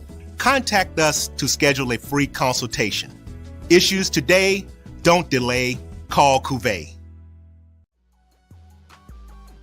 This is the Dean of the College of HBCU Sports, Kenyatta Cavill of Dr. Cavill's Inside the HBCU Sports Lab with Mike Washington and Charles Bishop. Come mix it up in the lab where the course lecture is in session every Tuesday from 6 o'clock p.m. Central Standard Time on Facebook Live, YouTube Spreaker, or the BCSN app, as we discuss all things about the HBCU sports culture, including exploring the week that was in the sporting HBCU diaspora, as well as the upcoming week of HBCU sports. With me, the Dean, the College of HBCU Sports, on Dr. Cavill's Inside the HBCU Sports Lab with Mike Washington and Charles Bishop. Course lecture dismissed. From novice to aficionado, find yourself here. High quality cigars plus personal customer service. Slow Burn is Waco's only mobile cigar lounge, featuring a meticulous, curated collection of premium cigars. Visit our website, www.slowburnwaco.com. That's www.slowburnwaco.com.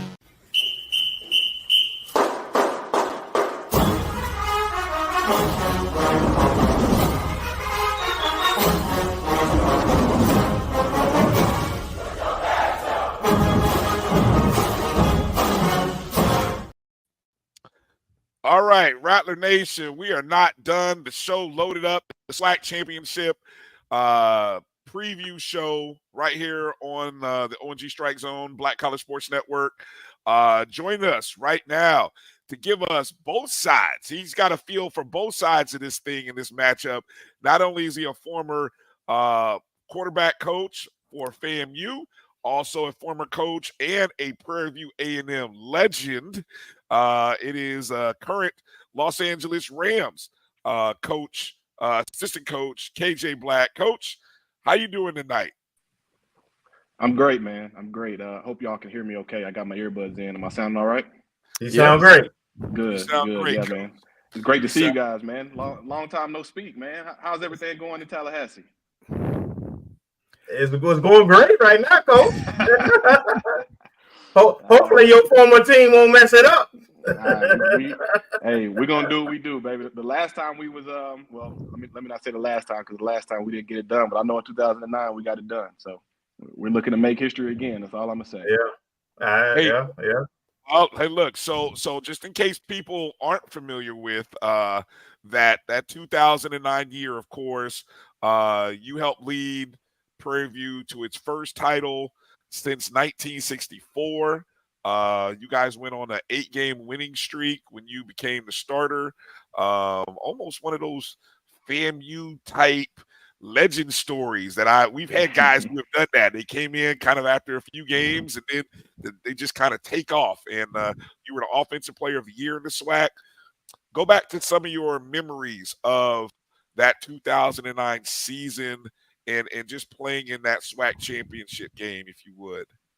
Oh, yeah. As a matter of fact, I just had this conversation with ESPN because they're doing a special on HBCU, former players and also HBCU graduates who are a part of the NFL right now. And I actually had to tell this story. But 2009 was a magical season. It was one of those seasons of destiny. Again, I didn't start the year as the starter, and that was mainly my fault. And I tell people all the time that I wasn't mentally prepared to go in there and do what was necessary until that first game got going. And I realized, man, I didn't put my best foot forward. I didn't give it everything I got. But when I did get my opportunity, which was the New Mexico State game, which we should have won, they called back a long touchdown run that I had. We ended up only losing by two points. But ever since that moment, we just hit the ground running, and the offense just seemed to click better with me in there. And I went into the next game, the third game of the season, against Grambling State University, which being my first start, and we beat Grambling for the first time in over a decade, maybe almost 2 decades, if I remember correctly, in the State Fair Classic. And I just remember, you're talking about memories. I remember going up into the stands after that game in the Cotton Bowl, and alumni were hugging me, crying, telling me they had never seen PV beat Grambling. I remember, older women and stuff like that just crying and telling me, thank you so much for coming to PV, because we thought we'd never see Grambling take an L to PV. And it just kind of went on from there. And if you were to go back and look at that team, there were so many All-Americans. I'm not just talking about all-Americans on that team, 4 or 5 guys that got opportunities to play in pro ball. And I'm talking NFL because there weren't that many leagues back then in 2009 like there are now. So it was a talented team, man. It was a talented team on both sides of the ball. And it was just, like I said, a year of destiny, man. It was fun to be a part of, and I'll always cherish those memories. Wow, thanks for sharing that. Go ahead, Kelvin. Coach, I'm interested to hear what you're doing now. I think you made a little shift. Year one in the NFL, I think you was working more with the quarterbacks. I think you're working with the receivers a little more right now. Kind of tell me how everything's going. Yeah, so actually I'm kind of doing both. So I'm getting a chance to, I'm still responsible for meeting with our offensive coordinator, Mike LaFleur, and once he and Sean McVay and our quarterback coach, Zach Robinson, kind of put the final touches on the game plan, they bring it to me, they talk me through it, and I basically bring it to life for the team in terms of the display, the pictures, and stuff like that. So that's a big part of what I do during the week. Meeting room-wide in terms of meetings, I'm either with the receivers or the quarterbacks, just depends on the day and how it kind of shakes out. So I'm getting a chance to hear it from the QB coach's mouth, from the OC's mouth, and from the receiver's mouth. So I'm getting it both ways. And on the field, you'll see me mainly with the receivers, mainly because they asked me to use my old messed up arm to throw them the ball a little bit, but also getting a chance to teach them and work fundamentally with them as well. So I'm kind of excited and glad that Sean had that talk with me about moving to the receivers, because now I can add that to my resume that I have, been in the receiver room. I've talked to them more than just about plays. I'm helping those guys learn releases, attacking leverage, using our hands at the second level, things like that. So I'm not just a quarterback coach. I've done tight ends before. Now I can add receivers to my resume. So it's been great. Okay. That's awesome. Go ahead, Marcus. Well, kind of capitalizing on what you were just speaking on, can you give us an update on Xavier Smith? Can I? This is what I say about Xavier Smith. If you were to, and I wish he would walk in, I was hoping, I'm in a big room. I hope I'm not echoing, but I had to move away from my office because it was kind of loud. A lot of the defensive coaches are near my office, and one of them is Raheem Morris. And his favorite guy on our scout team, on our look team, is Xavier Smith. And the reason why he's his favorite, because he's the one who gives the best effort every day, makes plays on all 3 levels of the field every day, and he's challenging our DBs at practice and making those guys better. And you got to think, we're a young team. I know you guys were on opposite ends of the country, but we're a young team. So you got, first and second year corners going up against Xavier, who's a rookie himself, and those guys go at it every day. If I could, I would show you guys film of catches he made today, attacking the ball, going up and getting it, and you hear people on the sideline going, ooh, like they weren't expecting a 5'9" guy to go up and get the ball over the middle like that. So he's doing well, man. It's about waiting for your opportunity. The same thing that happened with Marquise Bell. Marquise had to wait a full year until the chips just fell his way. But when you get in there, you can't come out. You got to show him that you can do it. Me and X have had that talk multiple times, and he's ready.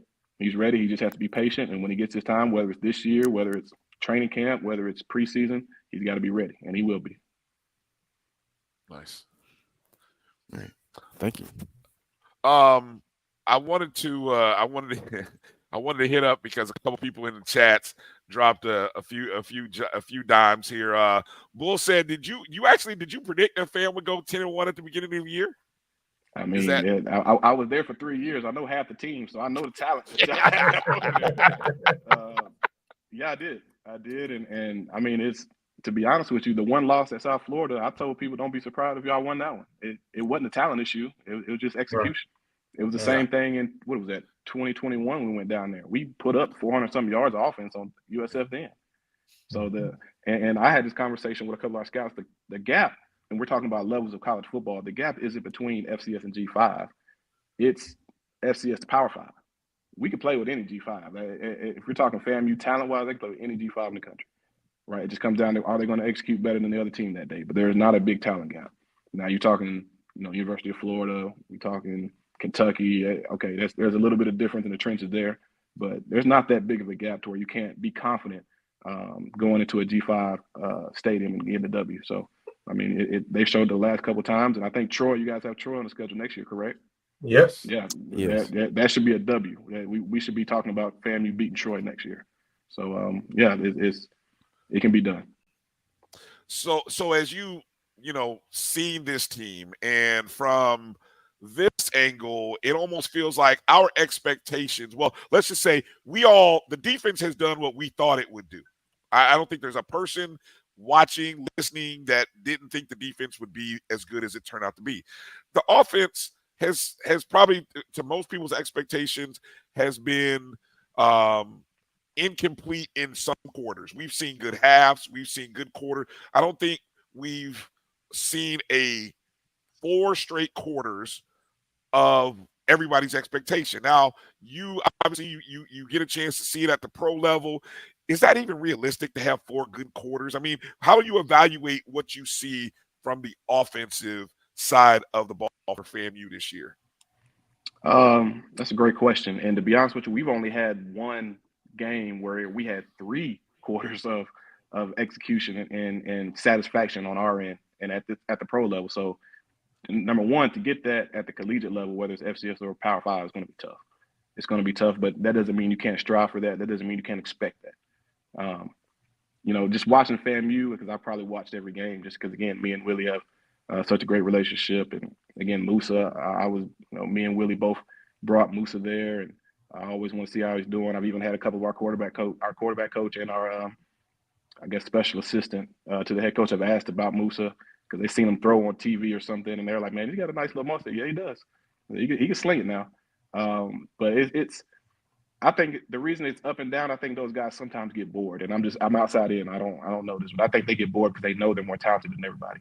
So there may be times where they're just not as focused as they should be. Maybe their technique lacks because they, have just felt like, we're going to win this game. I can just show up and win.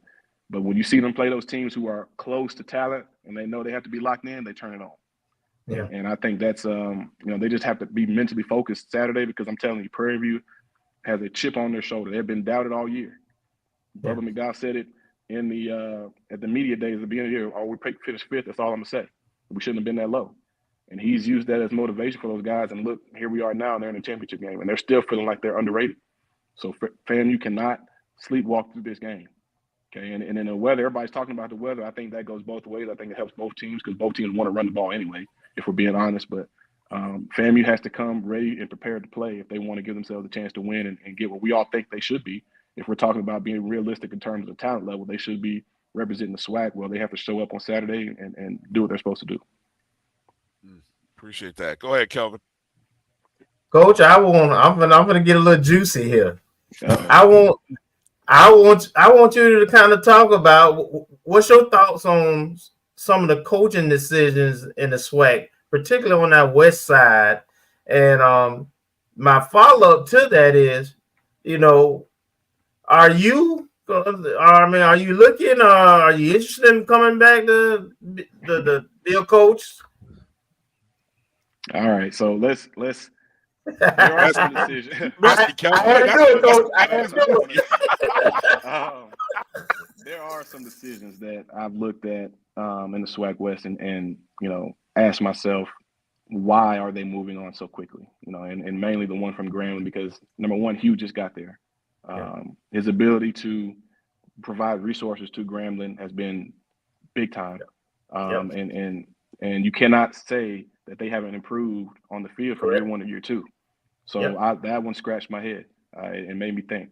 You can kind of make an argument for Dooley, but that's who Southern is. I talked to somebody in the coaching ranks in the HBCU world as well, and they said Southern's always been like that with their coaches. They'll fire you in a heartbeat.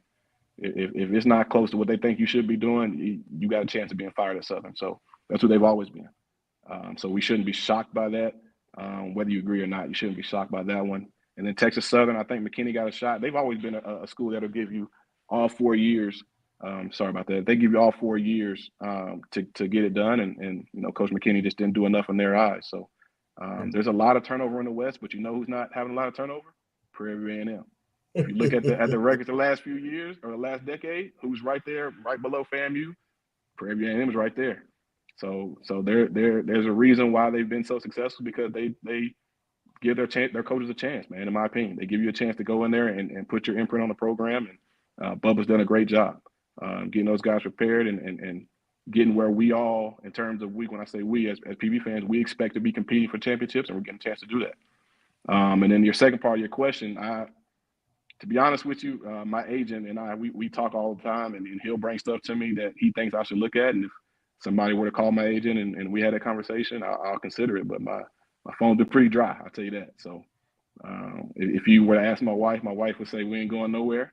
She loves LA. So, they need to call her before they call me because she's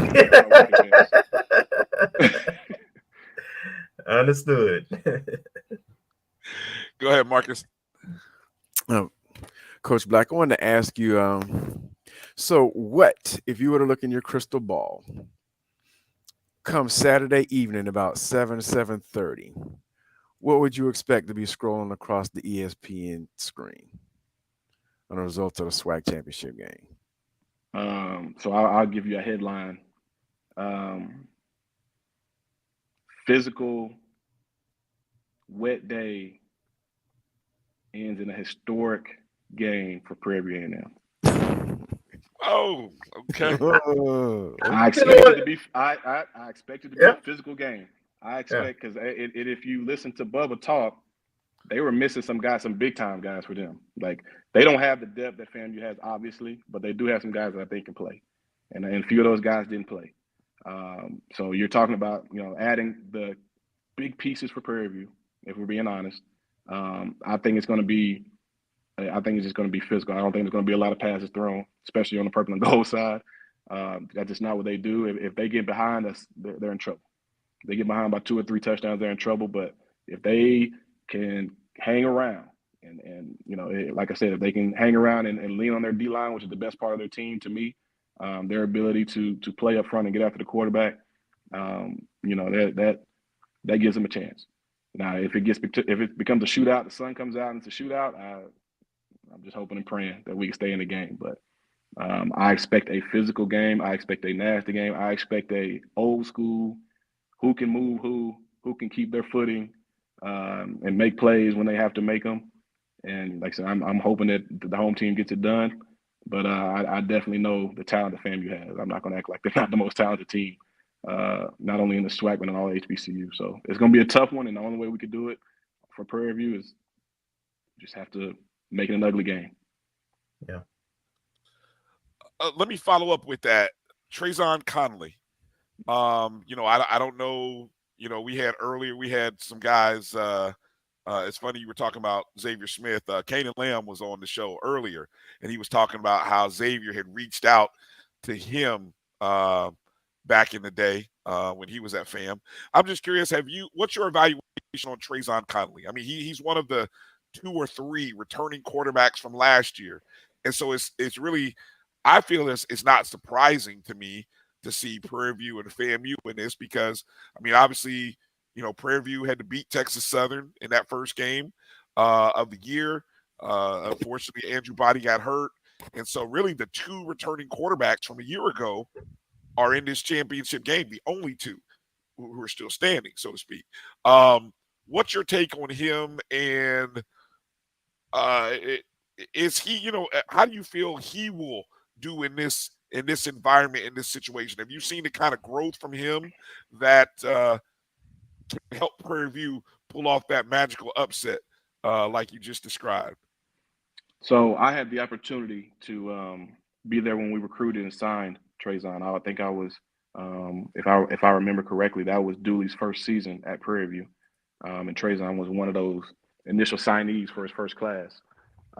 And I have definitely seen the maturation and growth from Tyronn. I think that's the biggest thing he brings to this game for them is his ability to be calm. He's never too high, never too low.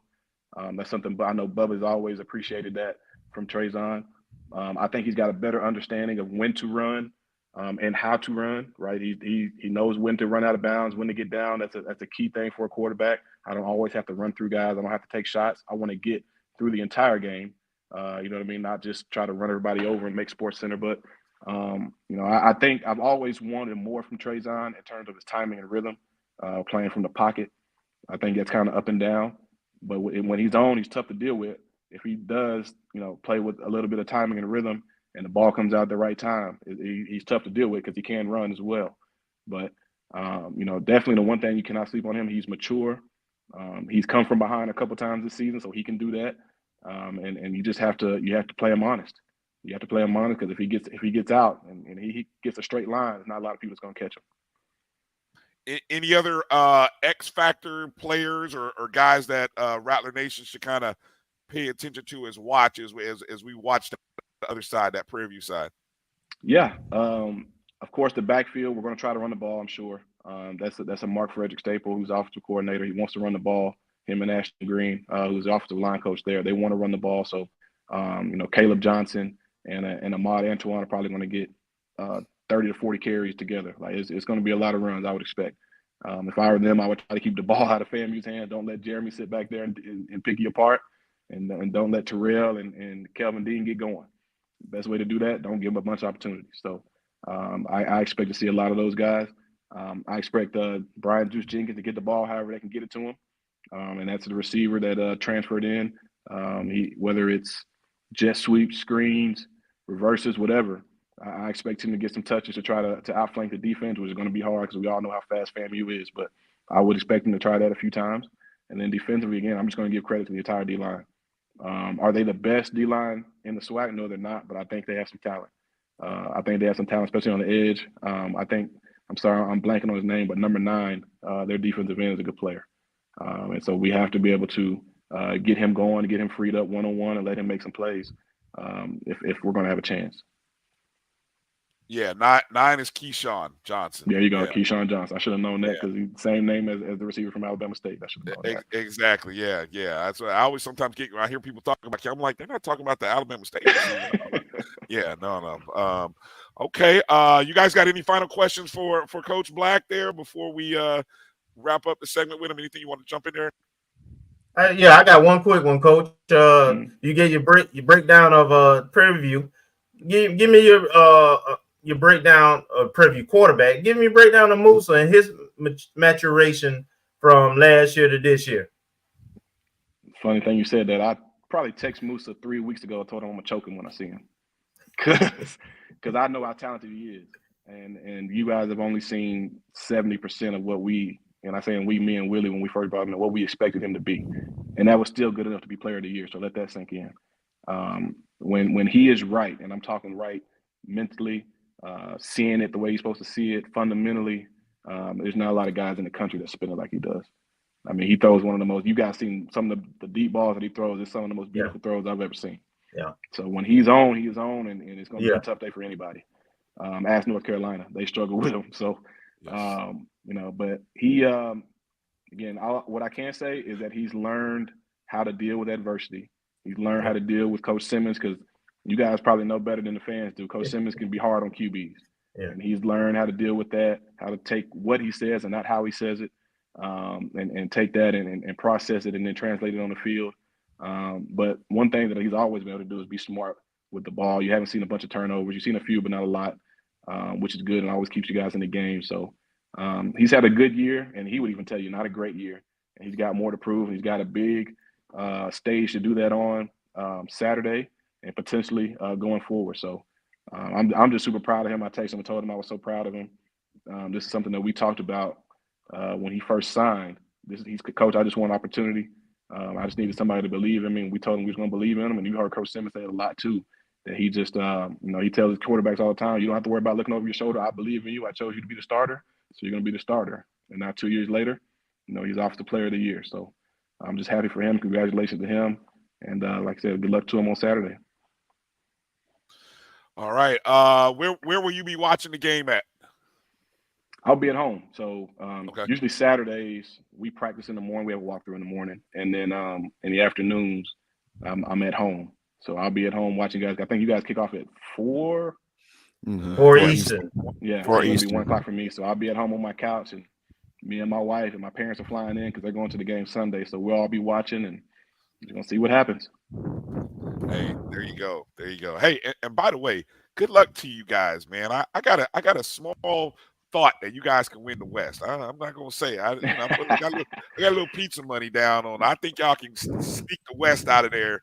Y'all are 4-1 in the division quietly. Hey. Nobody, they talking about that other team up on the Bay. We just gonna be where our feet are. We got to win this week. We win this week, and then people start looking at us and talking about us, and we're gonna keep saying, just win the next game, just win the next game. So we'll see what happens. All right. Well, hey, Coach, thank you for your time tonight, and enjoy the game. Hopefully, we get a good one. And we appreciate you, and hopefully, we get a chance to talk to you again down the road. All right. Yes, sir. Appreciate you guys, man. Good luck Saturday. All right. Thanks, Coach. Thank you, Coach. Thank you, Coach. All right, ladies and gentlemen, Coach KJ Black. Hey, I was nice. I was gonna need a coach because I saw him predict. I saw the prediction he made. I know he got a bet with Mr. Campbell too. So, yes. I forgot. I let him off the hook. Coach Mr. Campbell said, Coach Black got to donate to the athletic fund on the win. So that's what's up. That's what's up. I would expect nothing less of a PV alum, a PV legend. I mean, you know, got to go with you got to go with the loyalties in situations like this, and it's great that he knows both sides, and that's so. You know, I think it's put it like this. Prairie View has to play a perfect game. And I think you got to catch FAMU when a lot of things go wrong. You know, I think that's the way. If you're looking on that side, okay. If we're all being realistic, you know, how does it not work out for us? Well, we jumped out on them 14-0, and you just heard it right there from Coach Black. You know, Prairie View down 14 is not good. That's not a place they want to be. So if we can jump on them early again, all of a sudden that self-doubt starts to creep in to a team that just lost 45-7. I think, you know, hope is what I don't want us to give them. You know what I'm saying? I don't want us to be in a tie ball game. Dog fight after the first quarter, because that's when you come out of that first quarter saying, all right, fellas, they thought they were going to smoke us. We were down 14 last time. Here we are, tie ball game, or God forbid, they got to lead. Hey, fellas, we got them. We got them. Now, you know what I'm saying? That whole thing starts to build up. So the first quarter is going to be really, really important for us. You got to remember the last game. It was 14-7, and they were driving in to either tie the game or maybe make it 14-10 with about a minute left in the second quarter, and we got an interception and a big return, and we end up scoring with less than 50 seconds going into the half to make it 21-7. Then, of course, you know, like we always do in the third quarter, typically we came out and put the game away, but it could have been different. So there's a path for them, and and like Coach Simmons said, and like I articulated, I really do believe we're going to get their best effort, and so you know, a good start for us is important in this game. Yeah, and I agree with that, and that's why I kind of lament a lot of the crap talking on social media. People talking about or anything as it relates to somebody saying they're making plans for Atlanta already. So yeah, I understand the power of positive thinking and positive words and all that. But just like, and we don't know to what degree, that graphic that they made for the first game with the guy standing on the flame, and I don't know to what degree, I didn't see that till like the day of or something like that. So I don't know how inspiring that is, but we don't want to put anything that, you know, somebody going to get embarrassed type thing that would benefit PV in terms of them thinking they have no shot. And you look at I don't know what you call that, the betting stuff. I've seen some stuff floating around. What do you call the line or something like that? You know, the expectation is that FAMU is going to beat them. We're going to beat them because of how bad the score was the first time. But this is the second go around for somebody we've already played before, who's seen our film and has 11 games worth of analysis.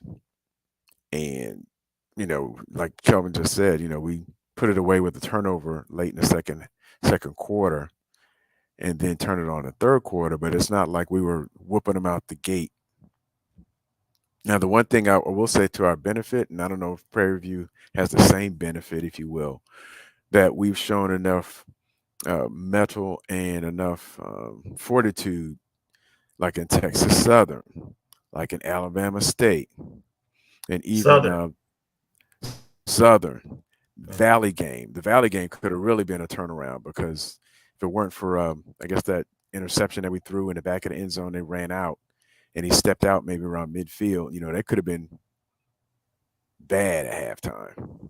But we've shown resolve, and hopefully, I hope that the result of the first game doesn't feed into a sense of complacency going into the second game. And we've already seen where, and Coach Black alluded to it, Coach Simmons alluded to it over the season, that the team tends to turn it on and, from our words, tends to play down to their opponent. And if they think that, hey, we already beat these guys by 38 the first time, it's going to be a cakewalk this time, then it's going to be a different story, especially with the weather impact. Yeah, I'd be shocked if that happened to us. I will say what I'm looking at the box score and the stats from that first meeting, and I'm gonna kind of piggyback off of what EA sent in the chats about, we cannot commit 10 plus penalties a game, but this actually, the first time we played Prairie View, was probably one of our lowest penalized games. We only committed 4 penalties for 40 yards. They committed 7 for 51. We held them to just 220 yards of total offense. Of course, we understand all of that. They were 5 of 17 on third down. They did possess the ball longer than us by about 5 minutes. So again, that and you take that into consideration. Of course, we had the interception returned for a touchdown. Was that this game where the interception was returned for a touchdown? No, it set up a touchdown.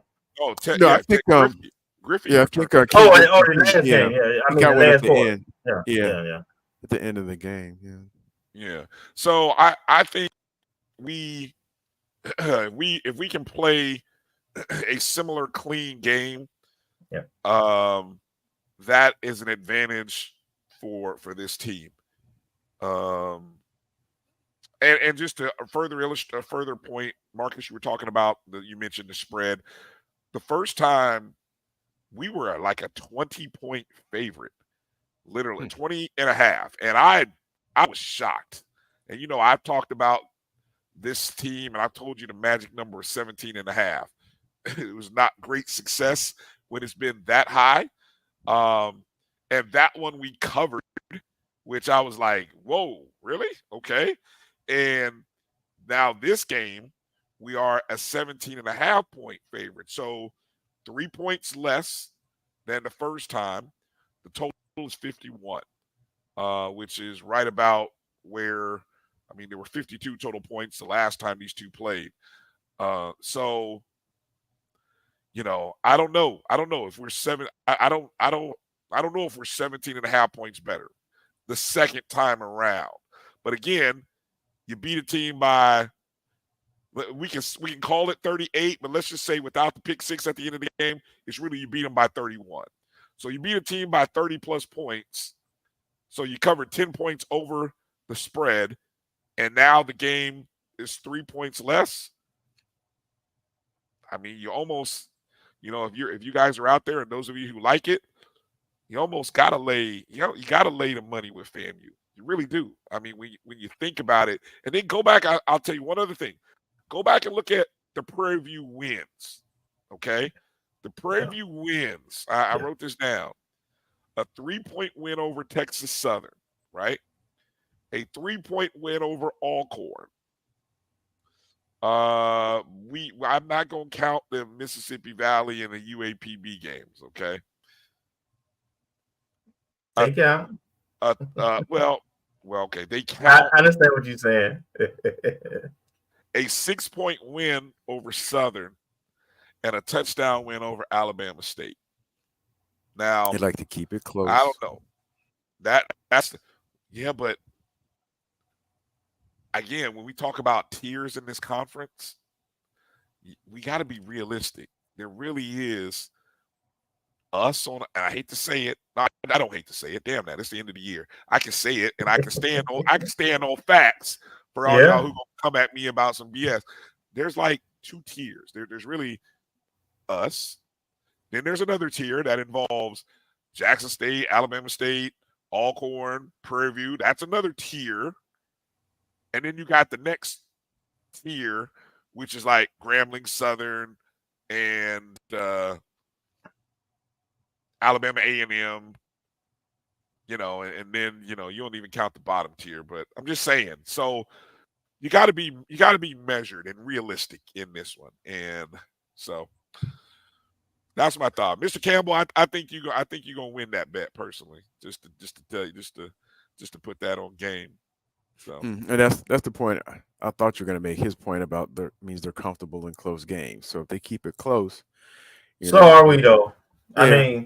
I mean, anytime this team has got challenged, that's when you get their attention, and then they separate. We've got a 12-game body of work at this point, and I'm with Brian on this. I do think it can be more competitive. I don't expect the score to be the same as it was last time, but we are who we are, and our defense. I said at the beginning of the year before we even played it down. Our defense is what separates us from the rest of the SWAC, and it will this game too. Yes, indeed. Yes, indeed. Before we give bold predictions, we got to make mention. I saw you guys talking about it in the chat room. Tough double overtime loss for men's basketball to Division II Albany State. I think the final score in double overtime was like 92 to 85. 92 to 85. The kicker for me, and I don't know which side I'm looking at. Oh, the kicker for me, Albany State, and this is how you beat teams. When you're the smaller school, how you beat the team in the higher classification above you, when you go 15 of 26 from the three-point arc and they go 5 of 19, that's how you knock off a higher division team. And I'm talking about, that's what Albany State went. 15 of 26 from the arc. We were 5 of 19. They were 23 of 35 at the free throw line. What? I swear I'm reading this right. I sent it to you. I sent you the stats. We were 16 of 22 at the free throw line. Yes, they went to the free throw line 35. I don't know who's feeding these refs before the game, but there's no way in hell a Division II team should come into your gymnasium, your arena, and go to the free throw line 12 more times than you and make 7 more free throws than you. We out rebounded them 55 to 32. Now, to me, I bet if I went deeper into that, I bet that's a lot of offensive rebounds. Us cleaning up our own shots that we missed. I don't know. I'm just guessing. But damn. Really? You out rebound somebody by 20, but then you get outshot by 10 threes. And man, so KJ Parker not good. Hey, and not good. That's all. Ain't nothing you can say positive, So I'm just gonna say had a kid who this is not good. This is not good. Yeah, Shakur Poteet. Yeah, he went for 31. He went off. Holy cow, 31. But we're supposed to be a defensive team, though. That's supposed to be our calling card. So we are until we aren't. I mean, hey, we 0-5. We are what our record says we are. We are what our record says we are. Yeah. And your boy got into the ball game. He who shall not be named. It didn't work out too well. Jesus. On a more positive note, Coach Gordon got her first win on Saturday as the Lady Rattlers got their first win against Jacksonville University on Saturday. I was following Liv. Liv was tweeting out stats and updates on that game. I think if I recall, she was really pleased with the effort. I know Shawnee Gilbert had another good game. Ariana Grizzle did well. And off the bench, I believe number 0. Sylvester. I want to Yeah. She's the backup point guard. I remember the game. I remember. Did she start? Yeah, she started. Oh, she started. Okay. And she was very. I was at the game and I think Coach has found a lineup that she can go with. Also, she shortened her bench. Oh yeah. You know, she had hinted at it when she was so disappointed with the other game. So she did shorten her rotation, but she was forced to go back to it because at the end, fourth quarter, because the referees must have called 20 fouls on us. We had 2 girls to foul out, had a couple more with 4 fouls, and I mean, I don't know. We were killing Jacksonville. We were playing beautiful basketball, and then they started that fourth quarter, man. They started calling all these fouls, man, and they got back into it, but the girls held on. And I tell you, having that other guard on the floor, so that at times Grizzle don't have to always handle the ball, and she can focus on her scoring. Plus the other guard guarded their best one-on-one player, their best guard. So Grizzle doesn't have to work as hard on the defensive end also. But it was a really solid win, a really good win because they played well. Then they had adversity and had to hold on to complete the victory.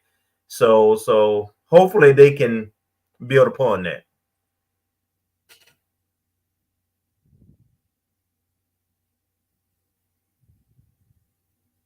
You on mute or something, Brian? Yeah, sorry about that. I was saying, Marcus, anything you want to add there on men or women's basketball? Well, glad the women got their first win. Tonight, I guess I'm disappointed in the result, not only because of who we lost to, a Division II team, whom we would think we would be with the 2 big guys, we would have a size advantage over, but also on not capitalizing. We played Oregon well last week. I think that was a game that was winnable. Yeah. And to have that kind of showing and then to follow it up with this one is disappointing. I mean, the Oregon game really, I guess we talked about, I can't remember when the game actually, it was the Monday before last. 9 days. 9 days. So we did talk about it. That's way too long. That's true. And then you have the holiday break. But even still, to have that kind of showing against Oregon, and even though I know their top 2 or 3, some of their starters were out, but we played a competitive game, and if it weren't for like a 10-point barrage, 10-point barrage in like the middle of the second half, that game was nip and tuck. And then to not build upon that and to have this, because it was close at halftime. I think it was a 1-point game at halftime for this one against Albany State, and I was like, oh, okay. So that's how it was going to be. And then I was trying to keep track, as we were at on a separate screen just to see the game tracker. And so, it's the only other stretch where they have a 9 days off, let me say it right, is late in December after playing UCF in Orlando on the 21st of December. They play University of South Carolina, the Gamecocks, up in Columbia on December 30th. 9 days. I mean, so many other teams played over the holiday break. It felt like we should have found a way to schedule a game over the weekend, even if it was Friday or Saturday. just to kind of keep you fresh. 9 days is a long time. I'm not making excuses, so please don't think I am. But 9 days is a long time. You're looking at me like that's like somebody said in the chat room. I thought Coach Simmons didn't talk about the weather, and Coach Simmons was talking about the weather for like 2 minutes. Yes, so however you want to interpret what I just said, it is what it is. I'm not making excuses, but it ain't no excuse you can make for that, man. I mean, I don't care how many days you had off. You got to beat a D. We paid them for that L. Yeah, that's the bad part. Yes, you paid Albany State to come down the road to take an L, and then we lose to them. God bless it. They almost beat us last year. We only won by like 1 or 2 points last year. I know that's what I remember, Coach. That's what we talked about. And then Coach told me, "We gonna approach it different. I'm gonna scout them, and we gonna game plan." Lord hell, if you did, oh Lord, he played 12 guys. He played 12 guys. 12 guys got minutes. Your boy got 6 minutes. Put up 5 points. See, this is where the hype happens. He played 6 minutes. He who shall not be named scored 5 points in 6 minutes. Hit 1 3-pointer, 2 free throws. He got 5 shots up in 6 minutes. Now, that's what you call shooter's volume. 5 shots in 6 minutes. That's somebody who knows I may not get off the bench again. I got to get some shots up. Well, I mean, that's his role on this team, though. He's a scorer. If he gonna be on the court, that's what he has to do. Yeah. Okay. He did get 3 rebounds as well. God bless it, man.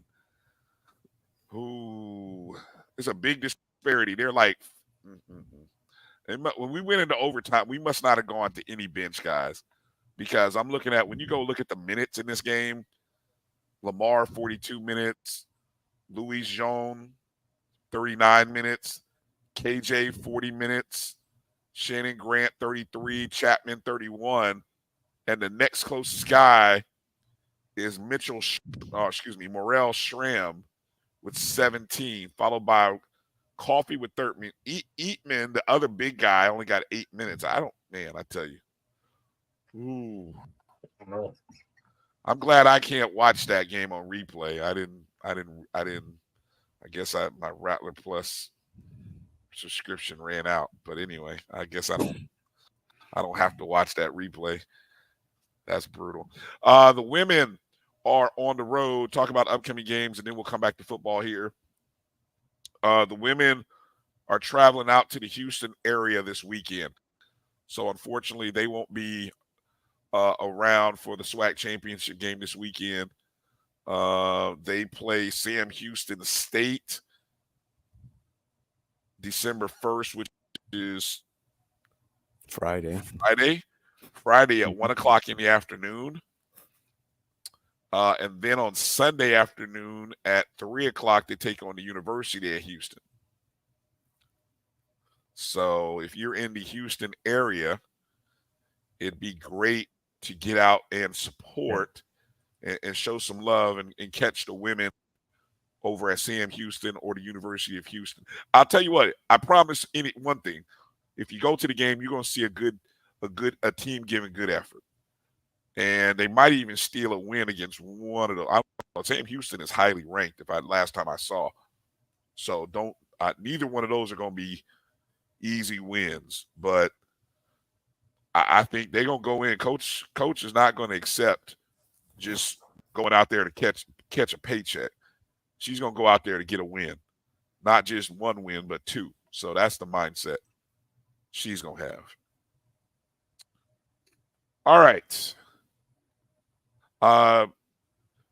Kelvin, do you want to talk about that breakfast on Saturday morning, that announcement that we saw?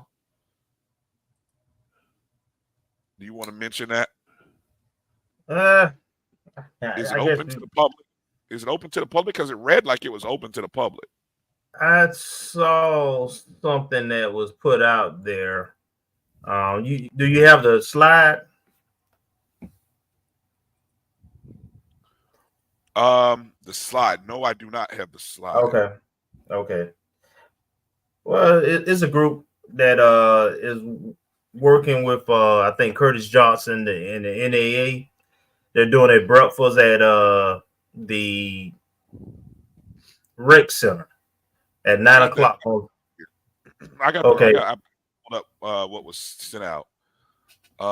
So the breakfast for the new construction or renovation of FAMU athletic facilities, Bragg Memorial Stadium, will be the morning of the SWAC Championship. Of course, the game is Saturday at 4. The breakfast is Saturday, December 2nd at 9 a.m. at the Hansel Tooks Rec Center on the campus of FAMU. The breakfast is hosted by FAMU National Alumni Association President, Mr. Curtis Johnson, and First Strike. We are asking DSOs, affinity groups, fans, supporters, and partners to attend, and we would like for you to attend. It is time to transform FAMU, America's HBCU. I like that. America's HBCU. I like that. That's catchy. Good branding. It is, man. That should carry us into the next 5 years. Somebody ought to do something with that. Well, I'm interested to see what comes of this. This seems it's a free event. There's no charge, and I think this is more of a kind of introduction into this particular group and division, and trying to get all the alumni infinity groups on the same page in terms of athletic facilities and what's needed, and try to get the ball rolling. And out of this meeting, I think the next meeting will be with the administration and the university folks. So hopefully some good information comes out of it. I'll be there, and we'll see where it goes. But it's needed. I'm glad we're talking about it. It starts, and the planning starts now. This is like a first step. So I'm excited and hopeful at this point that something will come of it. One more note here regarding tickets. My good friend Mike Reed, justlookingout.com, he's got access to 10 tickets that are together in Section A. And the folks who are selling those tickets are selling them at face value or at the cost that they paid $65. Section A, again, Section A for Saturday, 10 tickets together. I don't know if this is, hey, I'm trying to sell all 10 of, I'm just imagining they're selling 10. So I would assume, you probably need to have even numbers on these, but if you're looking for tickets and you got a group of people like a family or a larger group, this might be a chance for you to get your tickets for Saturday's championship game. Just go to justlookingout.com, reach out to Mike Reed. His phone number, his email address, and all that is on the site. Again, 10 tickets, Section A. Where is Section A? Is that midfield?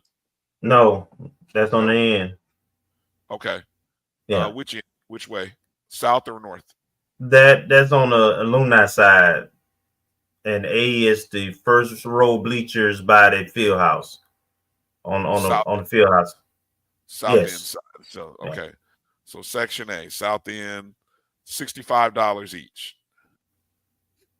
Okay. Any other housekeeping, Rattler Roundup, news and notes? Well, no, I'm not going to talk about it. I was going to mention the band. Results. Band of the year. Yeah. I appreciate you. Who was it who just dropped that nugget in there? Thank you. Where is he at? Was it Ashton? Campbell. Was it Campbell? Ashton? Somebody. Well, so I saw who the band of the year bands were, and I was just look. You should always know better. When you poke the bear, you're gonna catch it, right? And so I was just trying to have some fun. I think I woke up real early or late or something. I just let me send out this tweet and just have some fun this morning. So anyway, if you didn't know, the HBCU band of the year, the Division II schools are Florida Memorial, who have only had a band for 4 years in existence. Strong program though, and led by Rattler. Yes, they sound really good. I have heard them. Yeah. I've heard them since the first year, and I would have never known that. They haven't had the program in forever. Yeah. And then the Virginia State Trojan Explosion, which I mean, if that's not the greatest name for your marching band, I don't know what is. So that's the Division II side. Virginia State, one of these storied schools, programs of the CIAA. That sounds like a condom commercial or something, man. Trojan Explosion. See, Marcus, I was trying to be subtle. Kelvin was just gonna hit you over the head. Nope. It ain't in me. I'm petty. And then on the Division I side, the North Carolina A&T, I don't know what they're called, Marching Blue and Gold, something like that. They've been at the top of a lot of the weekly or the polls. They were there at the top a lot, either one or two. And then I think it came down to Jackson State and Southern, and the Sonic Boom of Jackson State got the bid. And so I simply tweeted out, in recognizing that these two schools are going to be playing in Atlanta on the same field of the Celebration Bowl game, I just simply reminded people that North Carolina A&T is 3-0 in Atlanta in the month of December, to which I was quickly corrected that no, it's actually 4-0. I said, oh, my bad, correction. And that Jackson State is 0-2 in Atlanta in the month of December. Now, you can say that's petty or me just recognizing a good joke when you see one, but I just had to throw that out there. And of course, that was Ashton. Yeah. Yeah. The troublemakers, wanted to jump down my throat about that. Oh, look at you being petty. I mean, look, I'm stating facts, but anyway, that's your matchup. That's your band matchup. Anyway, I'm gonna go with Florida Memorial and the Aggies in the win on that one. Just my. Hopefully, we get there for that. Mm-hmm. One other, I guess, to the Nuggets, we had some. I don't know if we covered the basketball commit, Eve Alexander. I think it was last week on the day of the broadcast. I think we covered a little bit. We did. I think with Liv, we did cover that. She broke that news, and we did get another softball commit. I don't know if she signed yet. I didn't see that, but her name is Taylor Duplessis. She committed last Friday. She's out of Fisher High School, Fisher, Indiana. She's a 5'8", 140-pound infielder, and she participated in camp.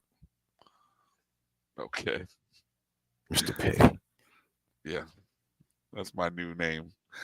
And it's called North Carolina A&T Blue and Gold Marching Machine.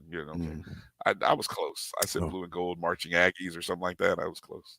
Now, one other thing, I guess it's kind of football related, even though it's not directly to FAMU because we won't have any FAMU news to break yet.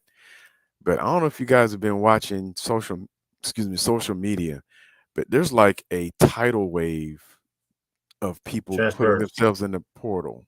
Yeah. And these are dudes who are like, I mean, I'm not saying we're going to get any starters, like the starting quarterback. Quarterbacks. Yeah. Starting quarterback for Duke put his name in the portal today. Okay. No, I mean, they had a good season this year, and they beat Washington State. Oh, he put his name in? Cameron Ward? Yeah. I saw it was rumored, but I didn't know if I was like, and see, for him, he must be a graduate transfer in the spring because he already transferred up from Incarnate Word because they were in the playoffs the same year that we were, and I think they made it to the quarterfinals, semifinals. They made it pretty deep in the 2021 FCS playoffs, and then he transferred up because he was little. But there's a lot of players because last week it was just coaches leaving. Yeah, yep. But it was graduates, graduate transfers who were initially jumping in a lot last week because they can. I think the window doesn't officially open until after Monday for all transfers. But there's like a lot of names, and I don't know to what degree, if any. You know, there are some who are putting their names in who have aspirations to kind of move up. Like I've seen some FCS folks. There's some SWAC players putting their names in. Yep. Even a couple from coaches who, as of yet, haven't left yet. Like I just saw somebody from Alcorn, a couple of players from Atlanta. What am I saying? Alabama State. But of course, the players that from where coaches have left, and I don't know how that works because I just looked it up last week. The NCAA rule says if a coach is fired, the players have a 30-day window to transfer. But I'm assuming that's fired in season, not end of season, like either fired after the last game or coach's contract not renewed. So I don't know how that rule works or if it's just a clear delineation that, okay, it has to be fired in season to have a 30-day window. And because there were some players from Michigan State who theoretically could have transferred in the middle of the season. I don't know if any of them did. But there's like a whole tidal wave of players just popping their names in the portal over the last week and a half, and it's getting crazy. Yeah, absolutely. Starters, guys who have a lot of production this year. Yeah. Well, and so I don't know what that bodes or how that's going to bode for the high school recruiting. And also in terms of us, selfishly, what that means for replenishing the areas of need, especially defensive line. We have a lot of seniors there. We have some seniors at wide receiver, some folks that'll be finishing out the eligibility. And of course, always quarterback. I mean, for whatever, well, I guess for anybody, every team's looking for a quarterback, and all the teams focused on that, but you got to build more than just that. But speaking of quarterbacks, did you see who was it? One of the coaches that said to get a quarterback now will cost you about $1 million because of NIL money. I forgot which coach said that. I think that was Matt Rule, who's the new coach at Nebraska, formerly of the Carolina Panthers, and before that had success at Baylor. I want to say University of Houston. $1 million of NIL. Can you imagine? I don't know. I mean, it's got to be like 10% of that at the HBCU level, but I mean. Man, $1 million. Let me mention. I should mention the full list of all SWAC first and second team guys. While we had a chance here, of course, on the first team offense, of course, you had Jeremy Musa, Cameron Coven. Was that the first team offense? Yeah. Mm-hmm. Second team defense is where we had more guys. Isaiah Major, of course, Anthony Dunn Jr., Kendall Bowler, and Eric Smith. And then we also had special teams. Cameron Gillis made the first team. And then on the second team on offense, Marcus Riley, Jamarie Shareed, Ashton Grable. And then on the defensive side of the ball, you had Gentle Hunt, Johnny Chaney Jr., and Lovey Jenkins.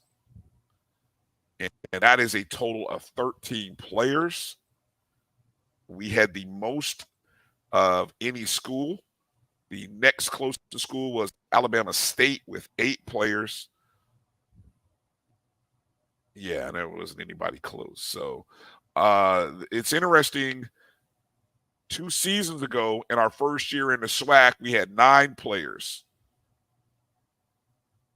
Last year, we had 12 players.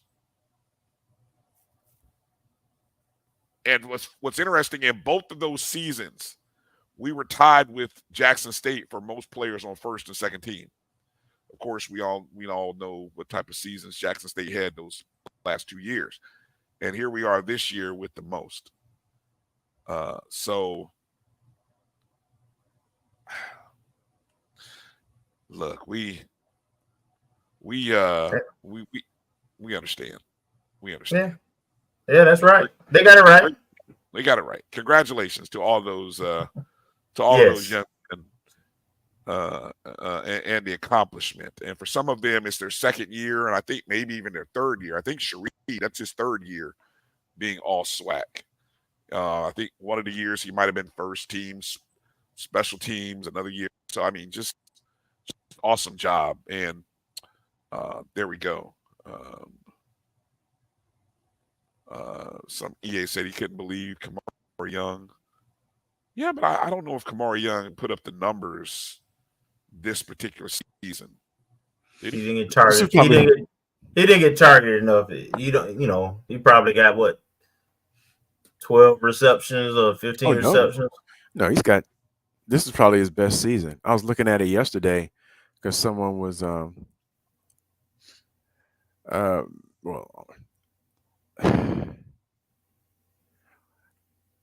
there was some discussion about the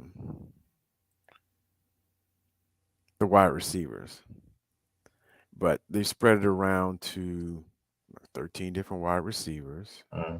Yeah, I mean, in terms of passing, I mean, in terms of receiving, it's like 13 wide receivers, and I just pulled it up now. Kamari Young has 303 yards, so he's actually fifth in total yards. He only has one TD. I know a couple of years ago, it seemed like he had 13 receptions for 6 TDs. 6 or 7 TDs or something like that. He's got 20 catches for 303 yards. And so, I mean, he's got 20 targets. It underscores how amazing the career of Xavier Smith is. Yes. That's what I think, to me, it is underscored. I mean, the fact that he put up those numbers over 4 years.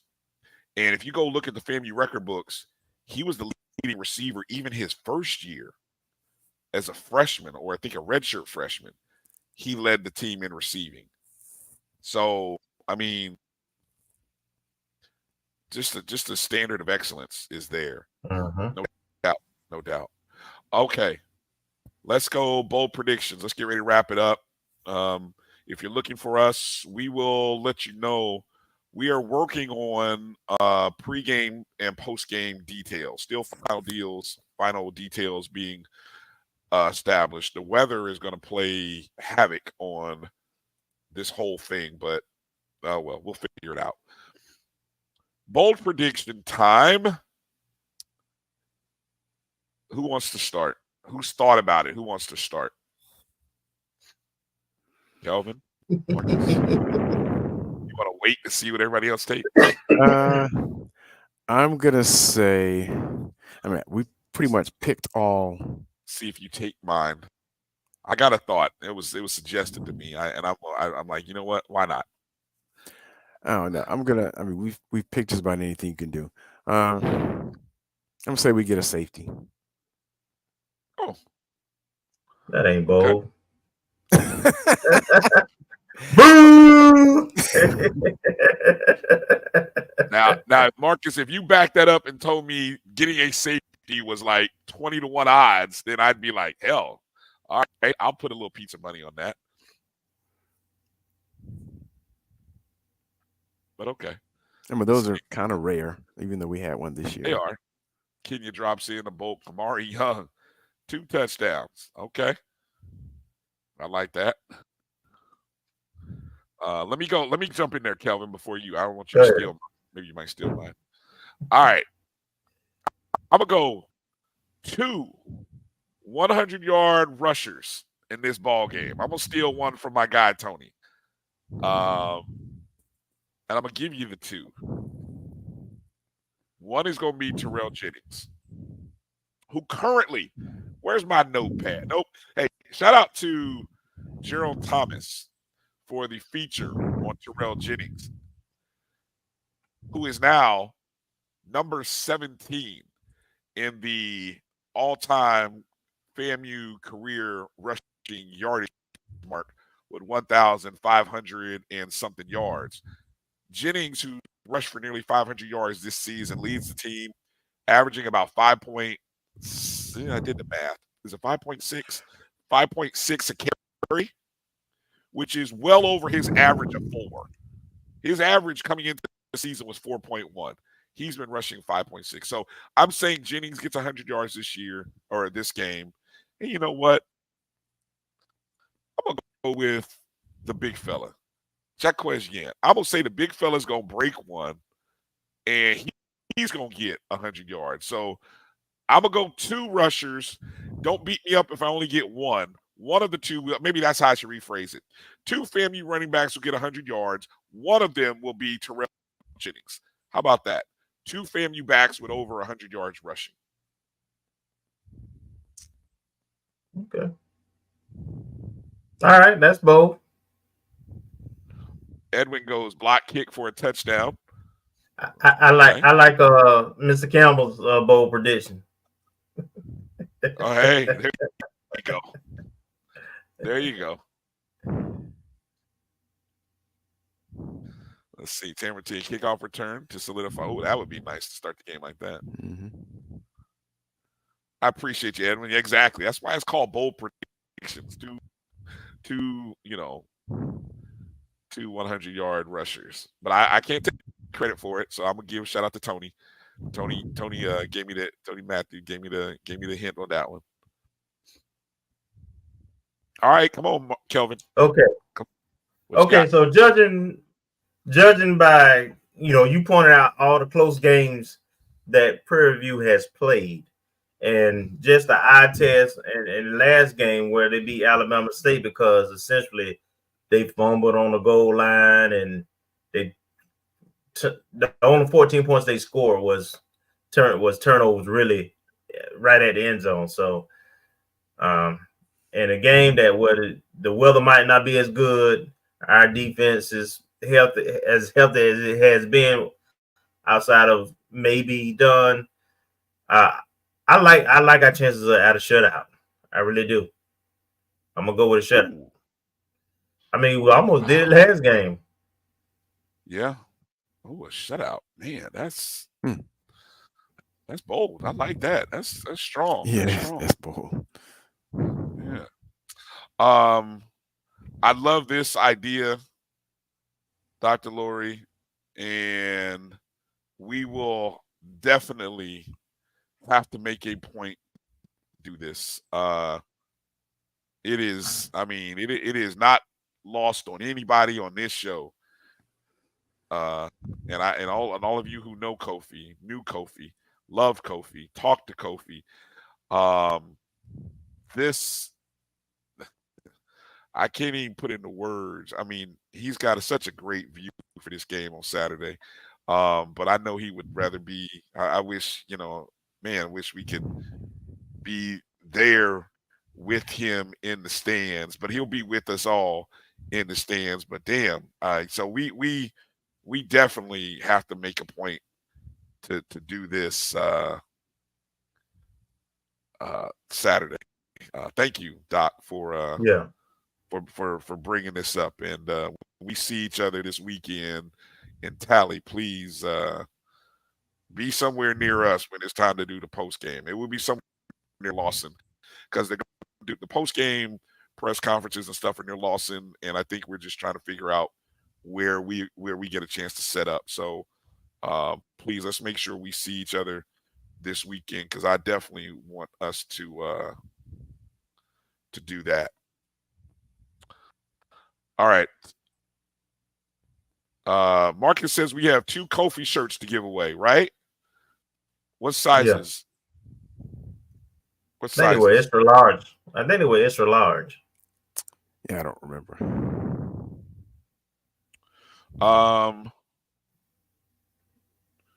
Who's got them? I got them. Okay. So let's do this.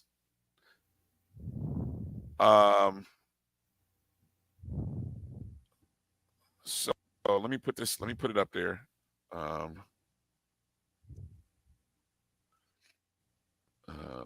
Let's see. How should we give them away? Because I'm going to have people email us. How should we give it away? Should we just say the first 2 people to send us an email, or should we make them have to do something? What's your thought? Well, if they have bold predictions and they don't have a shirt, whoever gets closest to their getting the bold prediction. So I mean, whoever gets closest. Okay. I like that. Okay. Yeah. So that maybe you can wear them during this the Celebration Bowl. Okay. So bold predictions. Email your bold prediction to O&G StrikeZone@gmail.com. In the subject, make sure to put bold prediction, please. SWAC Championship game, bold prediction. We will give away 2 of the What Up Boy Kofi t-shirts. They are extra. You said extra larges? Mm-hmm. Okay, they're extra larges. We'll give them away to the 2 people who come closest to their bold prediction.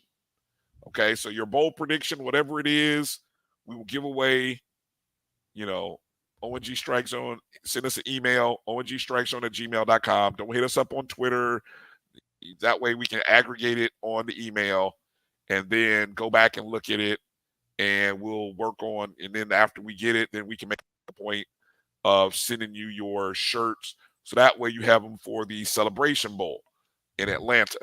Okay. Mm-hmm. Now, question: if they put one in the chat here, do they have to stick to that, or can they change it? Yeah. I'm not coming back to this chat to look at this. I mean, I love watching the replays, but you have to send your bold prediction to ONGStrikeZone@gmail.com. So take a second before you close your browsers and all that stuff tonight.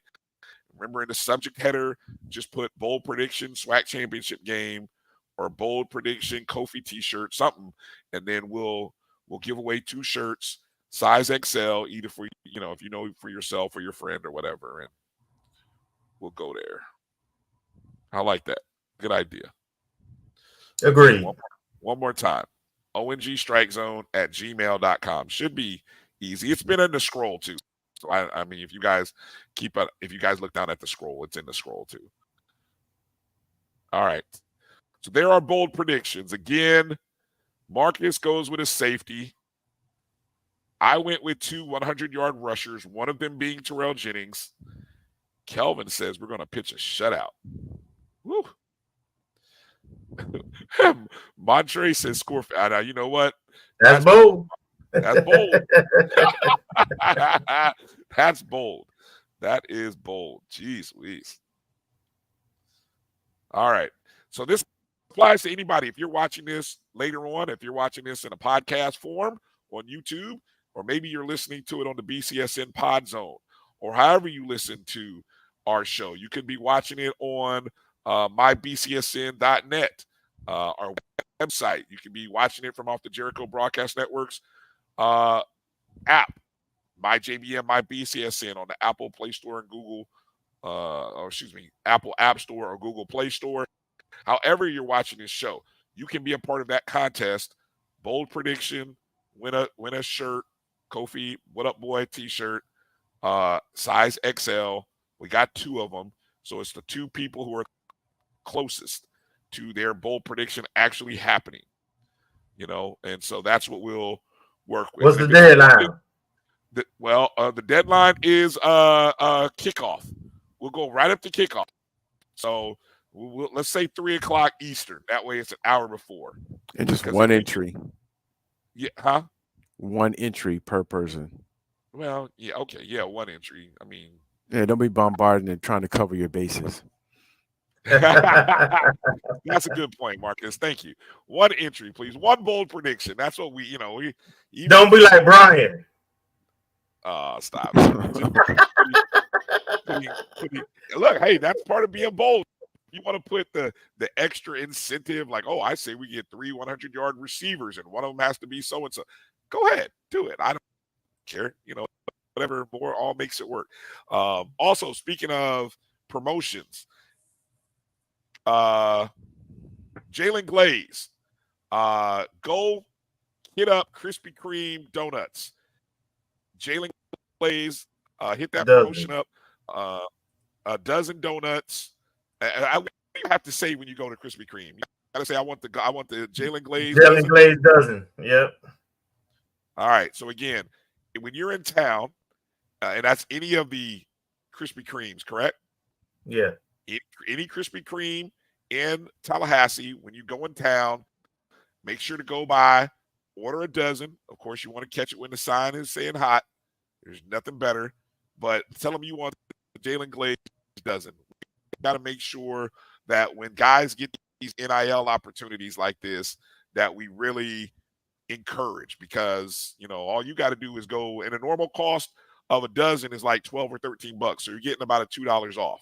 Okay, and so we really want this to stay fresh, like those donuts will be. So this weekend, make sure to go hit up a Krispy Kreme donut stop and show your support for Jalen Glaze. A dozen donuts, $10 and some change. Tell them you want the Jalen Glaze dozen. All right.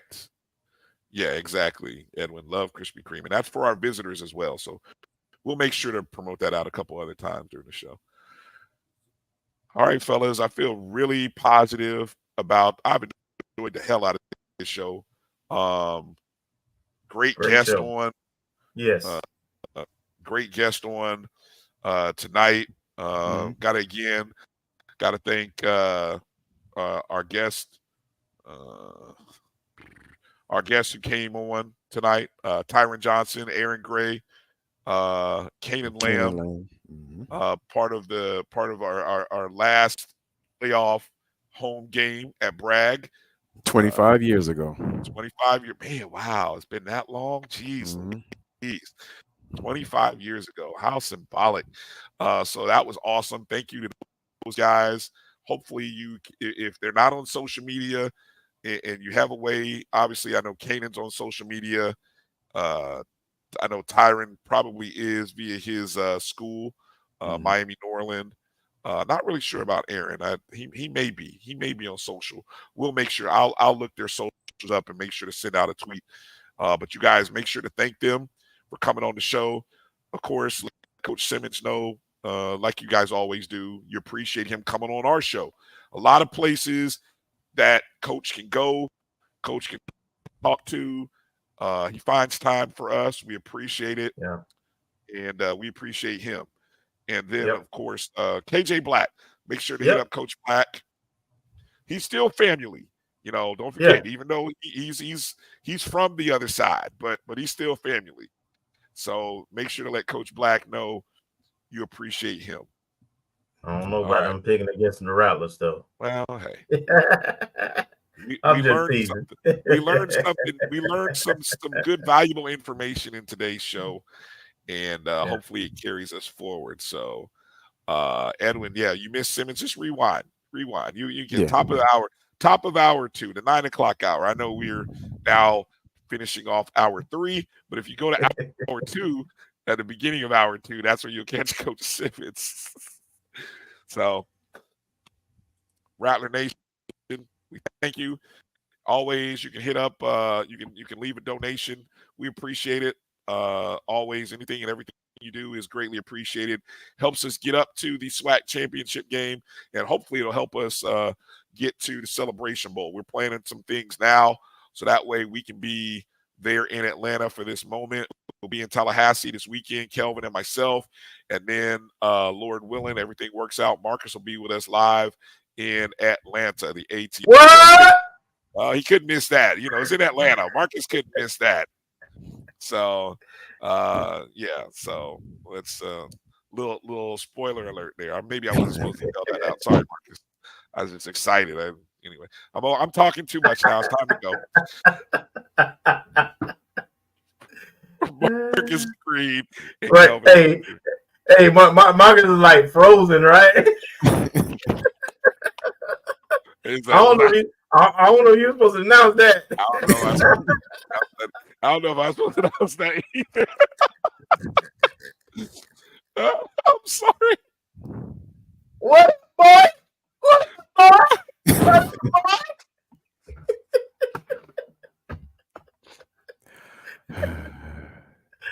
Oh man. All right, guys. Let's get out of here. Thank you, everybody. We appreciate you, Rattler Nation. Show your support any way and every way that you can. Fangs up. Make sure to strike, and strike again. If you can be at that breakfast meeting on Saturday morning, 9 o'clock, Hansel Tooks Rec Center, be there.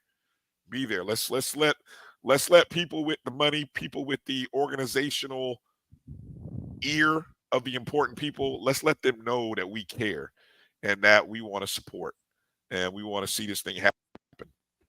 All right, now I'm done. Thank you. Good night. God bless. Go Rattlers. Hashtag beat PV2X. Let's go. Champion.